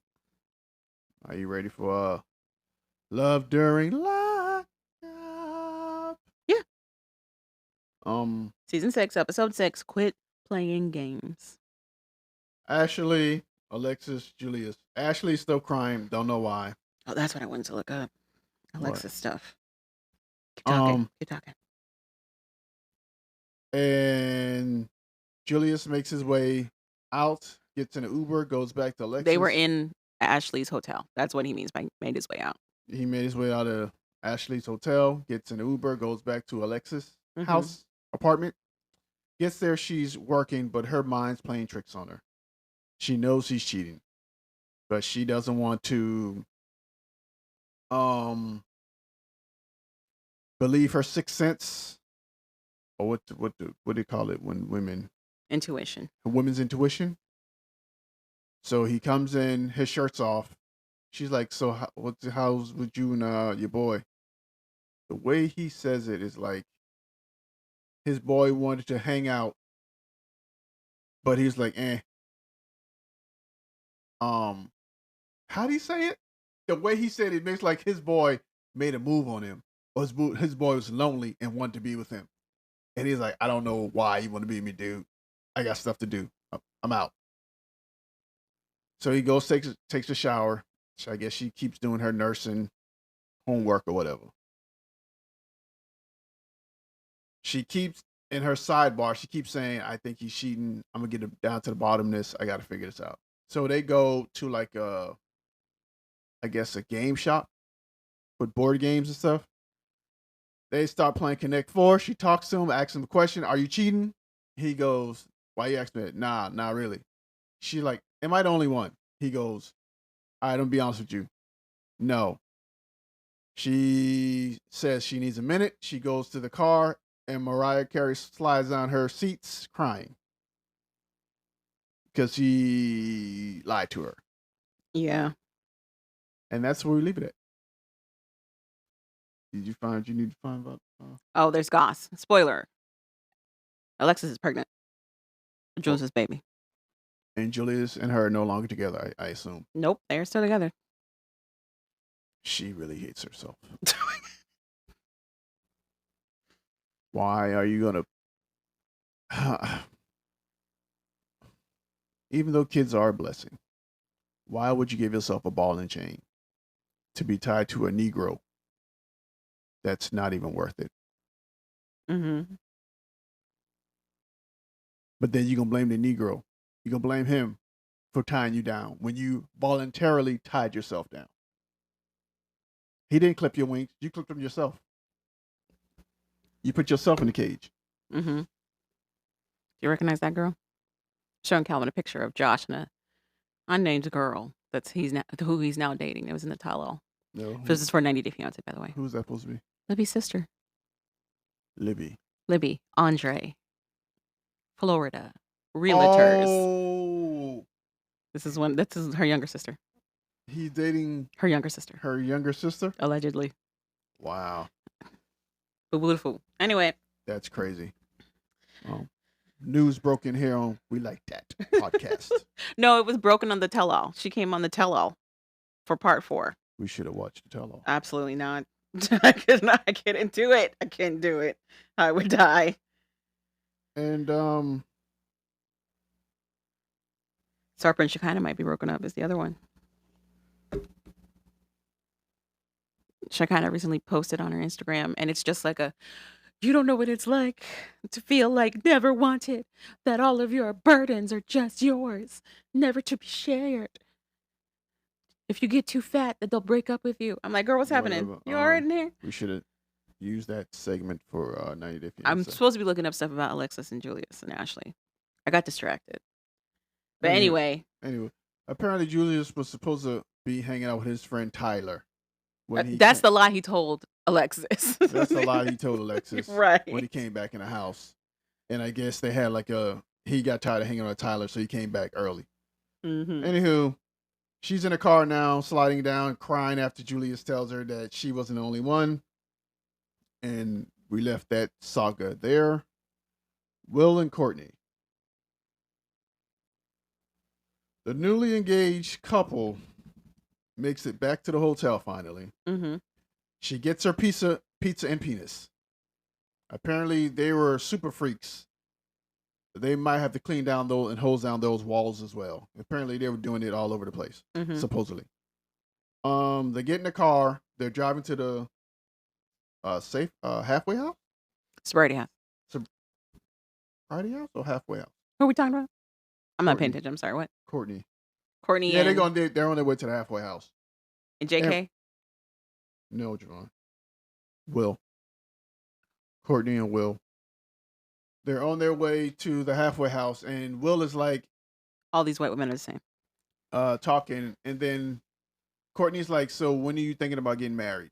And Will says, why not tomorrow? Courtney goes, this is after they knock boots. Why would we do that? That's No, too she doesn't soon. say that. She doesn't say why would we do that. She said, how would we do that? And he goes, I can do this, bam, bam, bam, bam. Get your address, do this. She's like, well, I like to do it when my mom's here and this stuff. Yeah, because her mom's about to leave. So she's like, sure, why not? Here's the thing. She also has all these confessionals where she's like, I don't know him. Like when they were supposed to get intimate at the hotel, she was like, I don't know. I haven't been intimate with a man in years, and I don't really know him. But apparently it stopped nothing because they got it in anyway. And now she's going to marry this man. So, huh? What? And we leave them with them trying to plan their wedding for tomorrow. Yeah. He's very excited about it. We're going to skip a couple. Go to Brian and Brooklyn. Oh, okay. The BBs. The No Neck Crew. I think they're the couple that's going to make it. Brooklyn is happy. Brian is happy. Brian's finally out of the halfway house. He's been there for 3 weeks. He's finally going to be able to parole to Brooklyn's. Does Brooklyn live in the house by herself? It doesn't seem like it. I don't know. I don't care. Okay. I have no idea. Okay. It feels like she got roommates, but okay. So they get there. They do their little thing. They start wanting to make kids. She gives him supplements to make sure that they can conceive. As soon as possible. Why? She wants to get bread. Everybody wants to struggle. She wants to get bread. I don't know why she thinks this is a claim on somebody other than money. But she's committed. It seems like all these females just want to pop out kids, and I don't know why they think that's the best thing for them to do. It's not. But who am I to stop idiots from being idiots? But I didn't realize they've known each other since high school. He's there. Her daughter comes. Her sister or somebody brings their daughter back. She sees Brian. She goes, bestie, yay. That's their nickname for each other, is bestie. They go. And it's adorable. They go to her room. They talk. It's adorable. He makes a promise to her about something. Oh, that they can always talk. Which I don't care. Because she wants him to be there for like ever, basically. She's like, it was just me and my mom for the longest, and she was so sad, and I just want my mom to be happy. It was the sweetest thing. And then they get ready for a party for Brian's welcome home. Yes. But not before Brooklyn shook him down about that picture on the back of his iPad. And he's like, whatever. He ripped it up. He's like, it's just a picture. And that was it. It's not like she was going to do nothing anyway. Let's go back to... Oh, also, she's also like, the night was magical. It was great. Okay. Everybody's night is magical. All right. Everybody's night is magical. 5 times at least. Okay. There was 5 seconds each. Good job. Congratulations to y'all. Oh, that's what I said, but you didn't believe me. I said you could wake up, have fun, go back to sleep, wake up again. I didn't say for how long. You said it couldn't happen. Period. It can happen. Sure. Yeah, it can. Brooke and JK. That was bizarre. Brooke? And JK. I don't know why I think her name is Courtney. I think her name is Courtney, but it's not. Because you're drunk and you drink. Maybe. And you're drunk off sugar right now, probably. That's right. That's probably all of the sugar. What's wrong? I think Brooke is crazy, coming to the realization that maybe she's not the one. She's not With special. Help from JK's stepfather. Help in the form of pushing her into the deep end immediately. They get back to the house. No. First, they continued their fight in the car. Okay? Because when we left them, she was mad that he wasn't going to go see her boys. So she was like, I'm not driving you home. And he's like, I got to get home for curfew. Somehow, and she was like, fuck you. And so then we pick up with her basically relenting and being like, okay, get in the car. They start driving. They continue to fight about how she feels he's not prioritizing those boys. He takes the keys out of a moving vehicle so that it stalls on the side of the road. I didn't jumps know out. You can do that. Let's just start there. I thought it was a lock to where you just can't yank the keys out. No, all you gotta do is turn them. She's driving an older vehicle is the other part. The fact that she got keys is an older vehicle. So he just has to turn it like he's turning it off. Even though it's in drive. He just turns him like he's turning it off and he can take those keys right out, which is what he did. Tells her, get your dumb ass out the car. She had to shove that car in the park, flip those hazards on, and then chase him around that car while they fought with each other. He told her, get your dumb ass to the car. He's like, I'm driving because she played too many games. She acting like she was going to go off course and go do something else and not take him home. And he's minutes away from missing curfew. In his defense, I get it. I don't begrudge him. You got to do what you got to do to save your life. Do what you got to do. I would not argue with a woman when she's driving. That's just me. Because when women get mad and they're driving, they don't care about your life, your mama life, your daddy life, no other drivers on the road's life.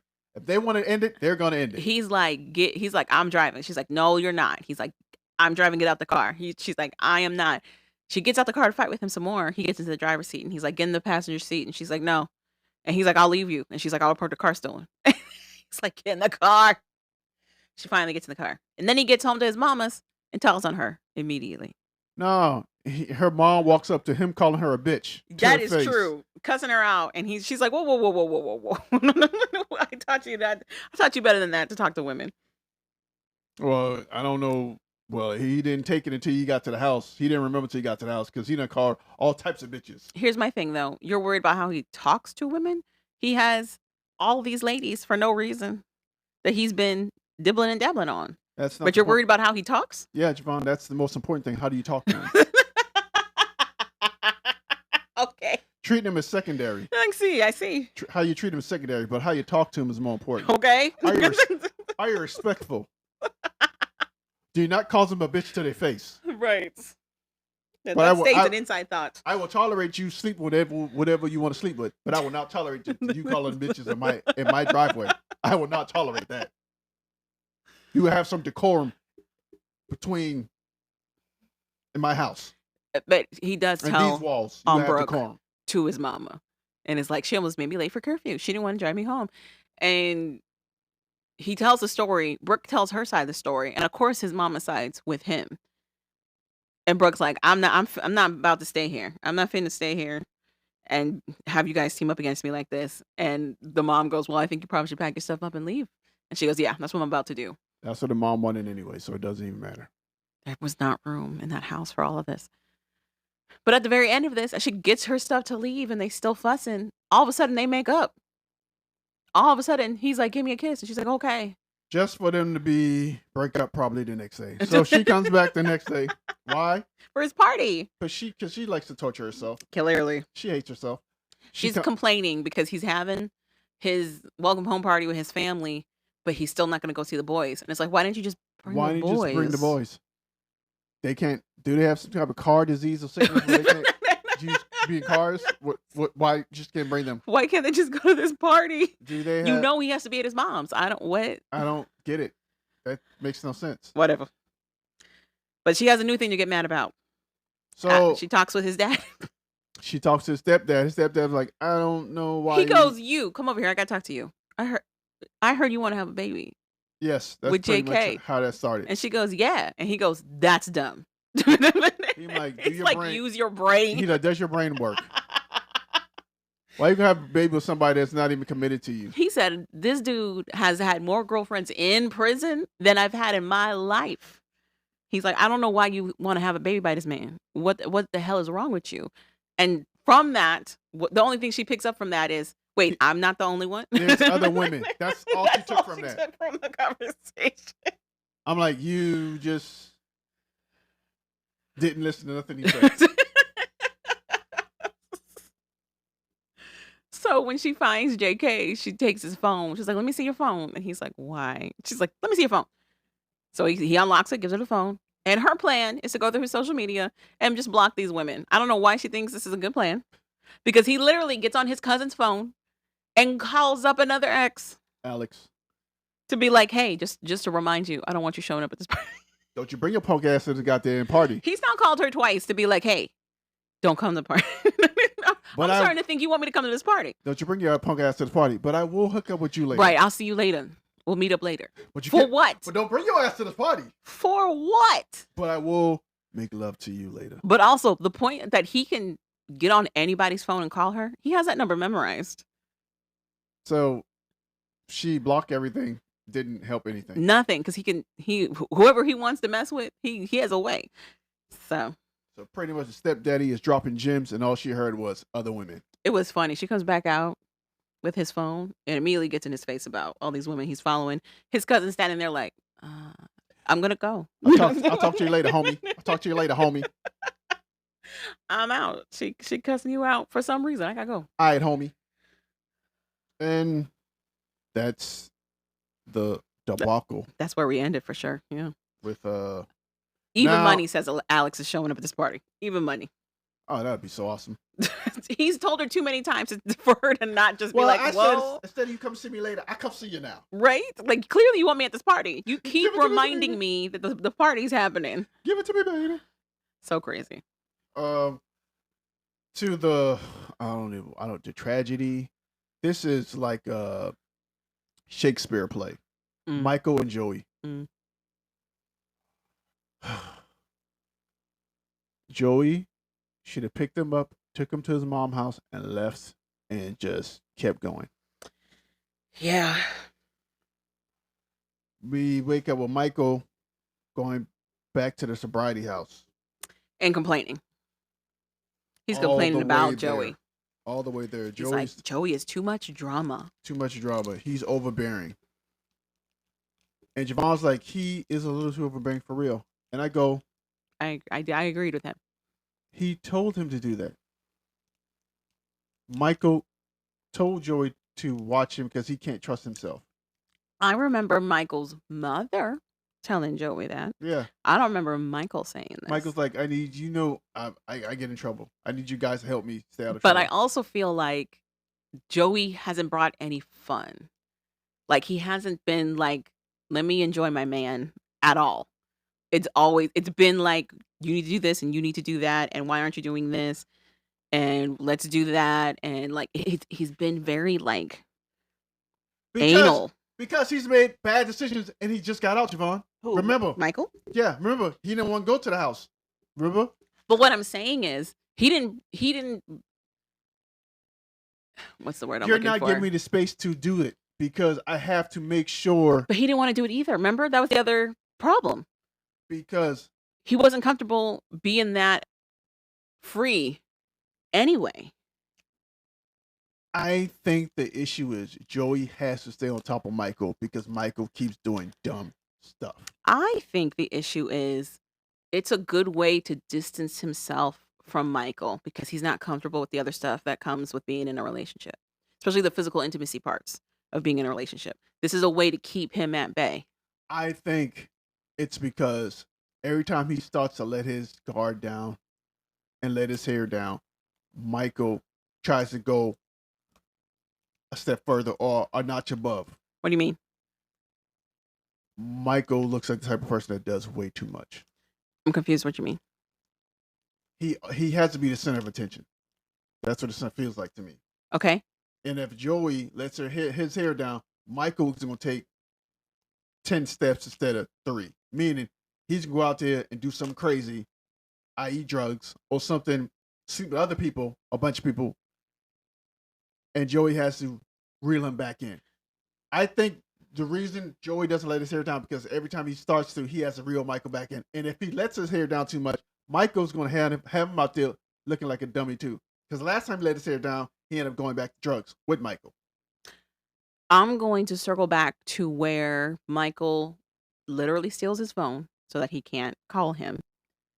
And production actually does step in and is like, what would you think if Michael took your phone to Joey?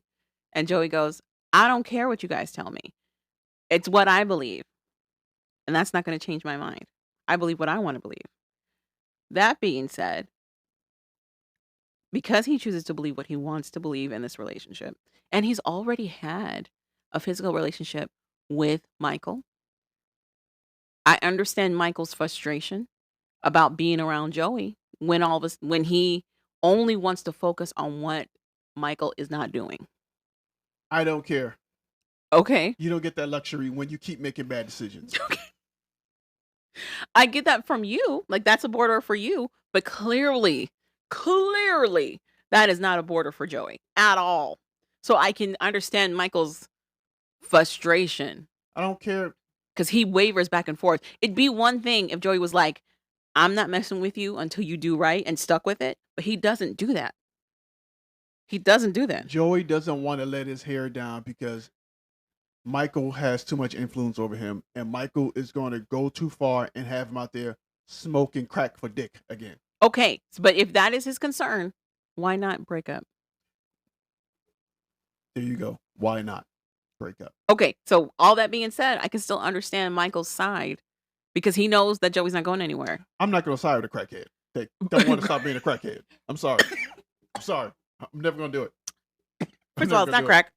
I'm never going to do it. It's meth. Okay, get your drugs correct. It's not crack, it's meth. They both take your teeth. They both take your teeth. Honestly, he's doing great with his teeth.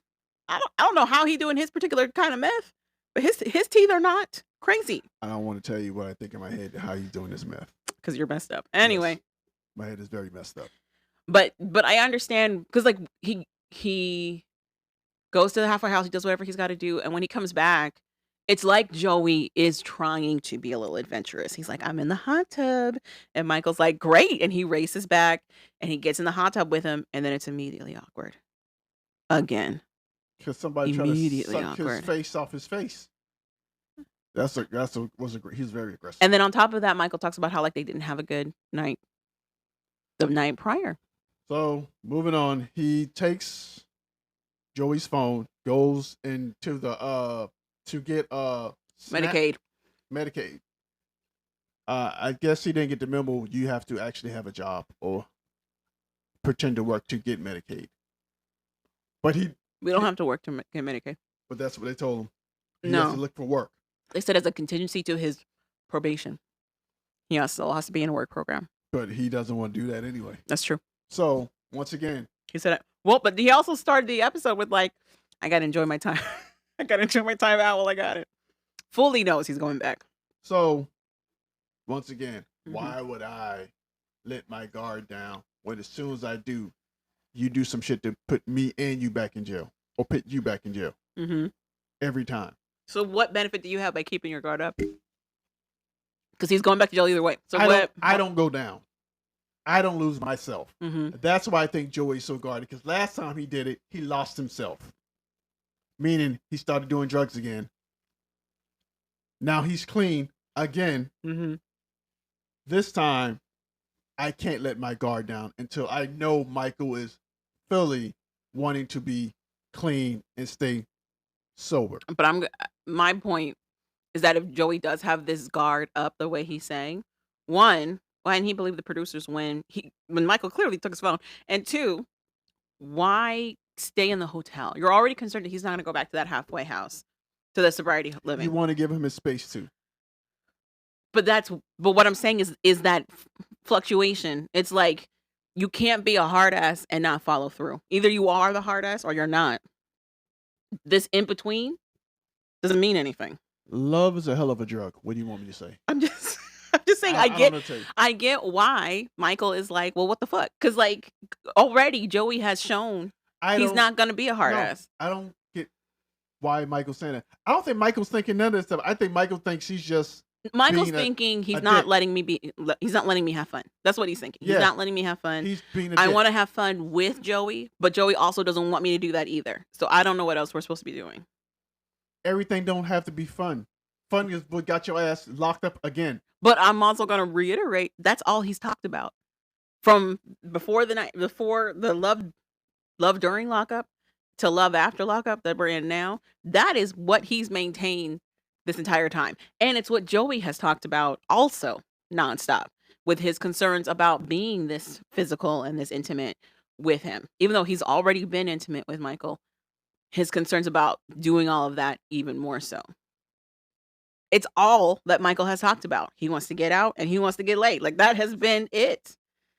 And then he talks about how like they had their night together and it didn't go well because Joey was too uncomfortable. He was too uncomfortable to like really be in the moment with Michael. And Michael's like, and then that's why we get that weird speech about Michael and monogamy, where he's like, I have been in a monogamous relationship. My mind and my heart were in it, but my body was not. But my body was not. Whatever. My body wanted to experiment.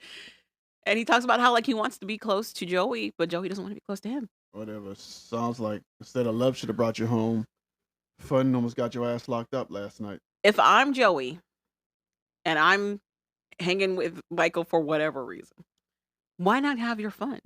You don't have to do the drugs, but you can do the sex. But you can get your back blown out. I think and call it a day. I think and be out. Peace. Good luck to you. It's all connected. I'll talk to you when you're back in prison. You can do that. I think it's all connected. And I guess we just told you the saga of Michael and Joey. That basically is it. And finishing with Savannah and Bradley. The whole issue is that everybody knows and thinks Savannah's controlling except Savannah. Yeah. And she's really upset that they don't see her as a good person. Like she feels like they are not taking the time to acknowledge what she's done for Bradley. And it's like they know the positive things you've done for their brother, but it's overshadowed by all the negative things that also have come with it.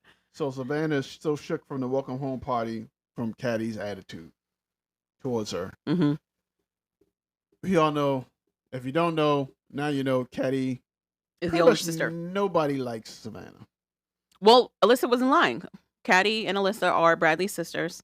Caddy especially does not like Savannah. We did not get the full story as to why. I feel like Savannah burned bridges. But anyway. Savannah's also upset that Bradley is not choosing her side. And he's choosing her family side. Which is wild to me. It's his family. But then again, I don't think he's really choosing his family. He's just staying in the middle. He's staying neutral. Yeah. Because he told her, don't talk to him. But that's not really an answer. Don't try to be friends with him. That's also not really an answer. Leave him alone. I get her frustration on that. Because you want to feel like your partner understands where you're coming from. But I would argue Bradley does understand where she's coming from. But his response to it is like, let it go. Like, there's nothing you can do about it. Just let it go. And sometimes that's the best thing to do. That's true. That's true. But she doesn't accept that answer. Apparently so. And so she starts going in and complaining about his sisters. And he's like, yo, you got to calm with that.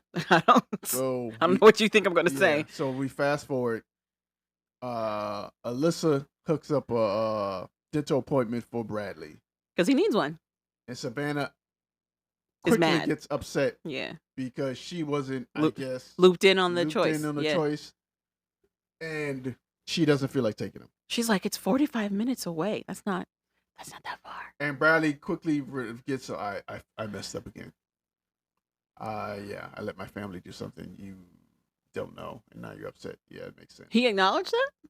No, yeah, he kind of is like, he knew he messed up. He's like, "Oh, you're mad because Savannah did something for me. My family did something for me. Alyssa did Alyssa did something for something for me. me." She's like, "Yeah, they're always doing something for you, and then they don't like me and tell me I'm this." He's like, "Oh God, I should have." Mm. So now they get back and forth into it. Then finally he goes, "You know what? I don't know if you want me to say about my sisters or whatever, but whatever you're thinking I'm gonna say, it's not gonna happen, and I'm done with this." Yeah. And he jumps in her car or whoever car. Hers. She So says it's not really her car neither. her grandmother makes the payments on that car. It's Savannah's car. And drives off. So then Savannah calls Alyssa and like, you need to get your brother because Mind you, this is a sister she's not supposed to be talking to. She said these boundaries and all that. She did this whole speech to Alyssa about how they're not going to hang and be friends no more. But she calls her for this. because she got upset because I was like wooty woo whatever. Uh-huh. And I don't want them to report their car stolen because my grandma's reported the car stolen when I had it before, and I went to When she was on the drugs. and I almost went to jail. So she's like, maybe I called Bradley. He's on his phone. Maybe you should call him. Alyssa calls him and said, "Yo, I just talked to Savannah." She's like, "Yo, you need to bring that car back before they report it stolen or whatever." He's like, "All right, cool." She's like, "The reason I left because she got upset because you made the dentist appointment. A dentist appointment." She's like, "I figure as much." Mm-hmm.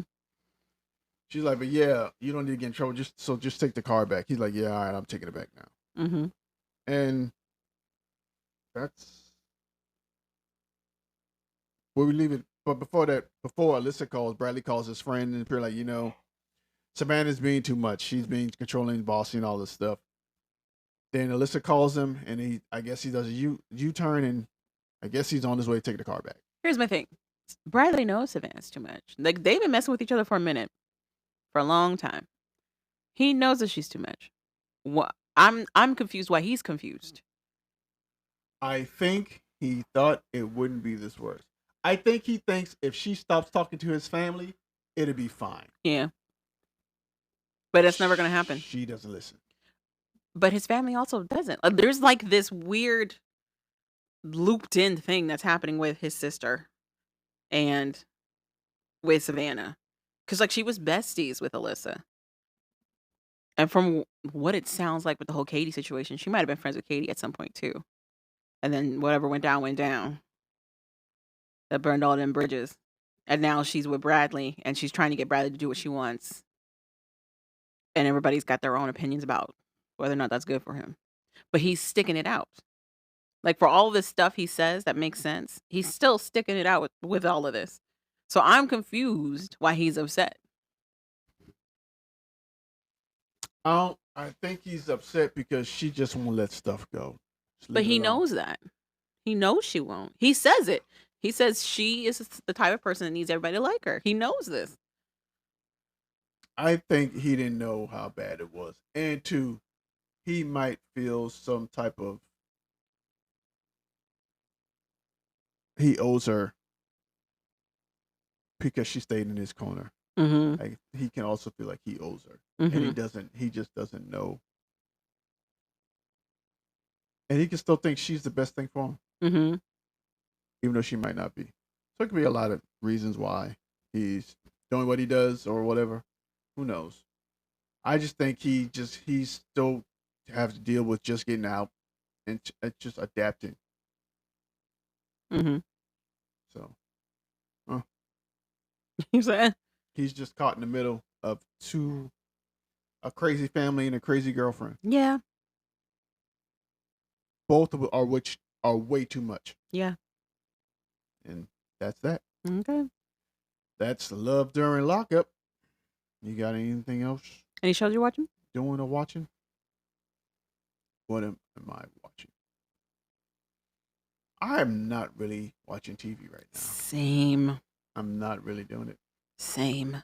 I'm trying to watch wrestling. We went and watched April Cruel, AWA. Assault Wrestling Alliance, out here in our local area. What did you think of the matches? It was fine. I felt like the matches had stepped up a little bit from what we'd seen from them, in my opinion. Honestly, I think we had better matches in the past. I don't know, because you would get like maybe one or two that were really good. We had a lot that were good There were no yesterday. real high flyers this time. Right. And they had more padding on the floors, which makes no sense to me. Well, because AJ Francis was there. Yeah, that's why. Also, I think they kind of had to put stuff together because I guess people can get there or show up. Right. So, and two, they kept pushing the time back.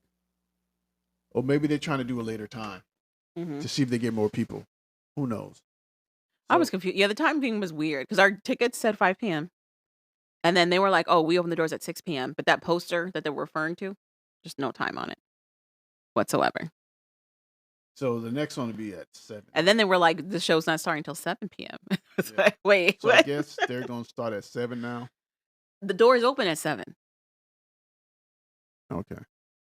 So who So the knows? show starts at 8? I don't know what's happening. Who knows? Hopefully they figure it out by the next time. I wanted to get wrestling tickets for the St. Mary's location that we went to last time at the Firehouse, but they stay sold out. So I'm going to figure that out for myself. And we could have watched Tony Atlas, but you felt away. So I felt the way about what? you were like, whatever, it's Tony Atlas. I don't care. It's Tony Atlas. If you wanted to go, I like how you say something, but it never stopped you before. It never stops you from doing what you really want to do. So It's also in Boonesboro. I don't want to drive that far. then say less. Just say you don't want to drive that far. Not that I didn't want. You to see also Tony didn't Atlas. even. You also did not care about Tony Atlas. You're right. It's my fault. You're right. I didn't say it was your fault. I said you didn't care about Tony Atlas. I'm sorry. I killed your vibe. You're so crazy. No, I'm just not. I guess it's getting to the summer.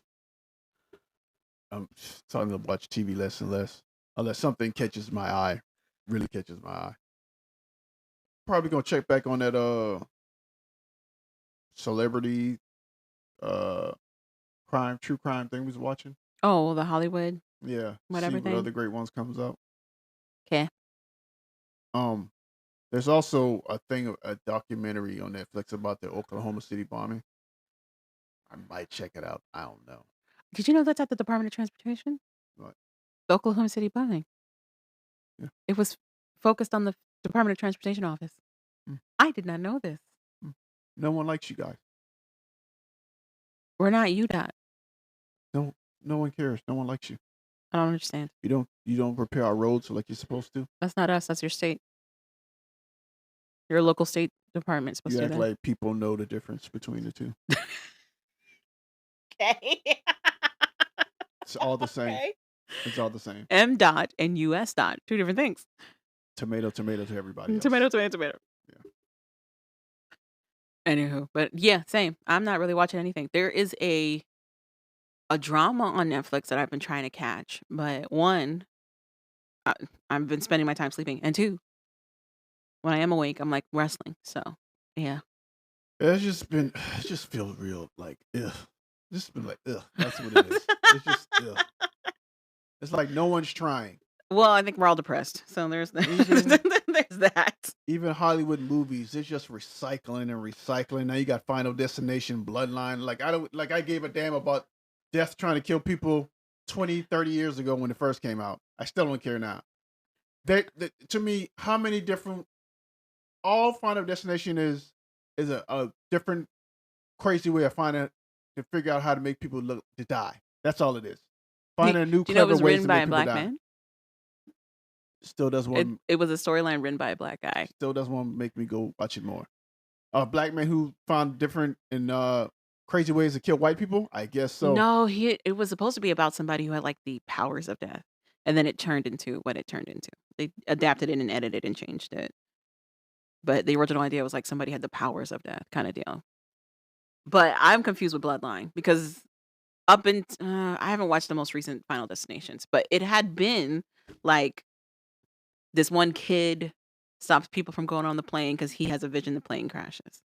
And then it spiraled. He continues to have visions, and it's all about how death is still coming for them. But now the Bloodline trailer that we saw was like, death is coming for our family because one of the matriarchs had a vision and she stopped whatever that was back then.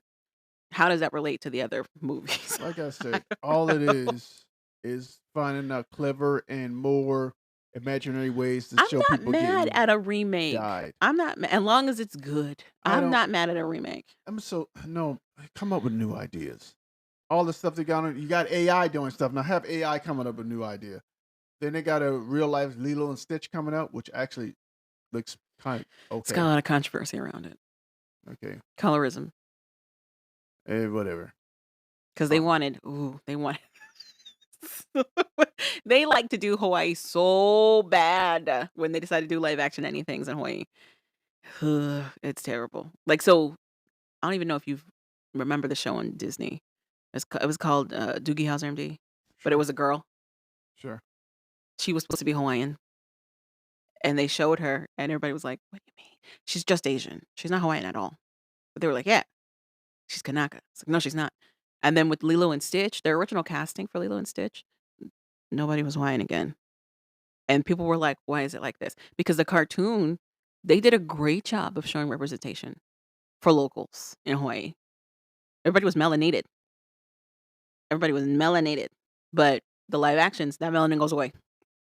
They're like white. So there's a lot of controversy. That's why you barely saw any of the people. You only saw Stitch. Okay.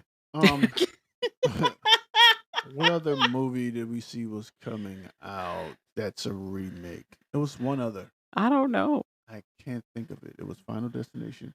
Oh, I know what you did last summer. Well, for God's sakes, I'm kind of excited chill about that one. everybody. I'm kind No, of I'm excited not. about that I'm one. done. I'm kind of wanting to see it, that one, because they only did 3. They, unlike the Final Destination movies that have like 7, they only did 3, Guess what? and they have they have 2 of the originals in it. I'm excited for Guess it. what? I'm excited for it. 2 was too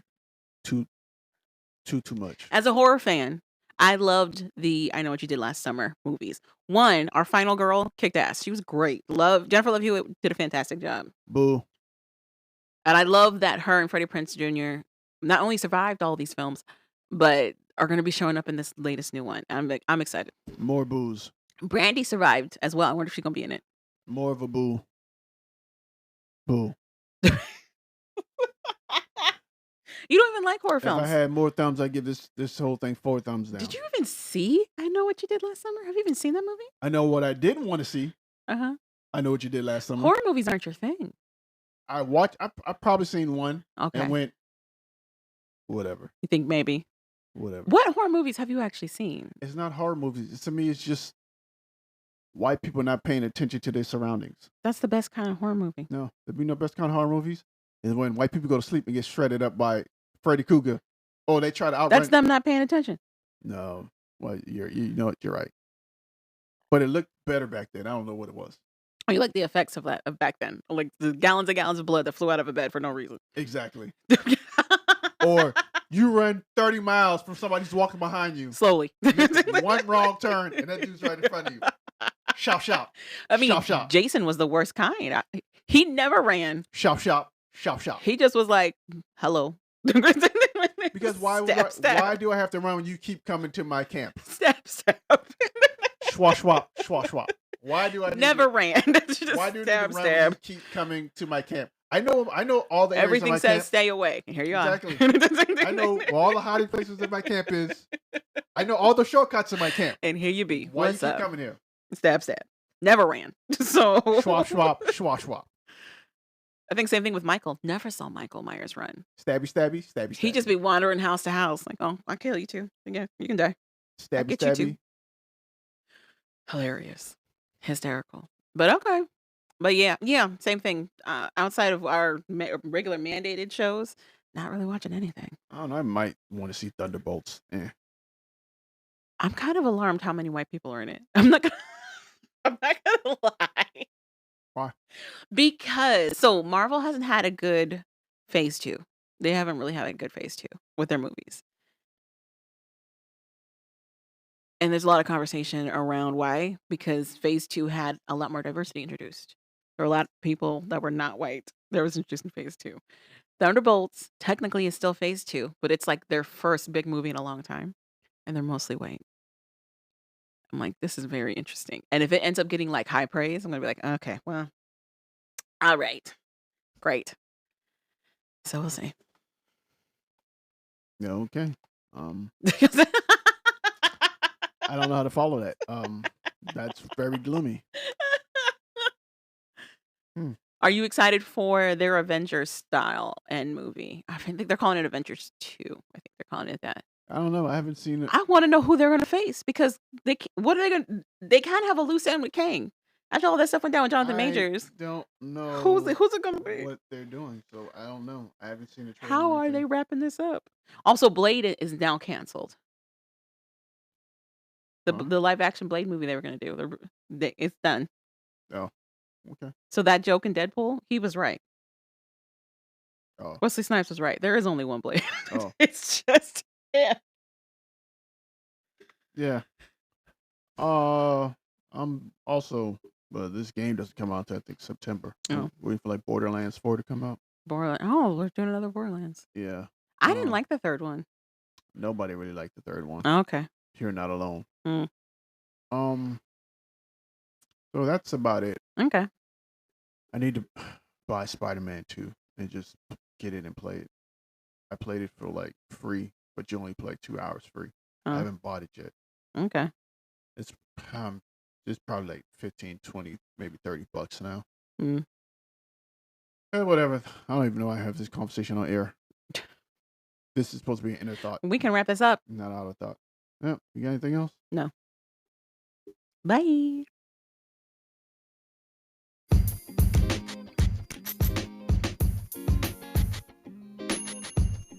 Thank you for listening to We Like That podcast.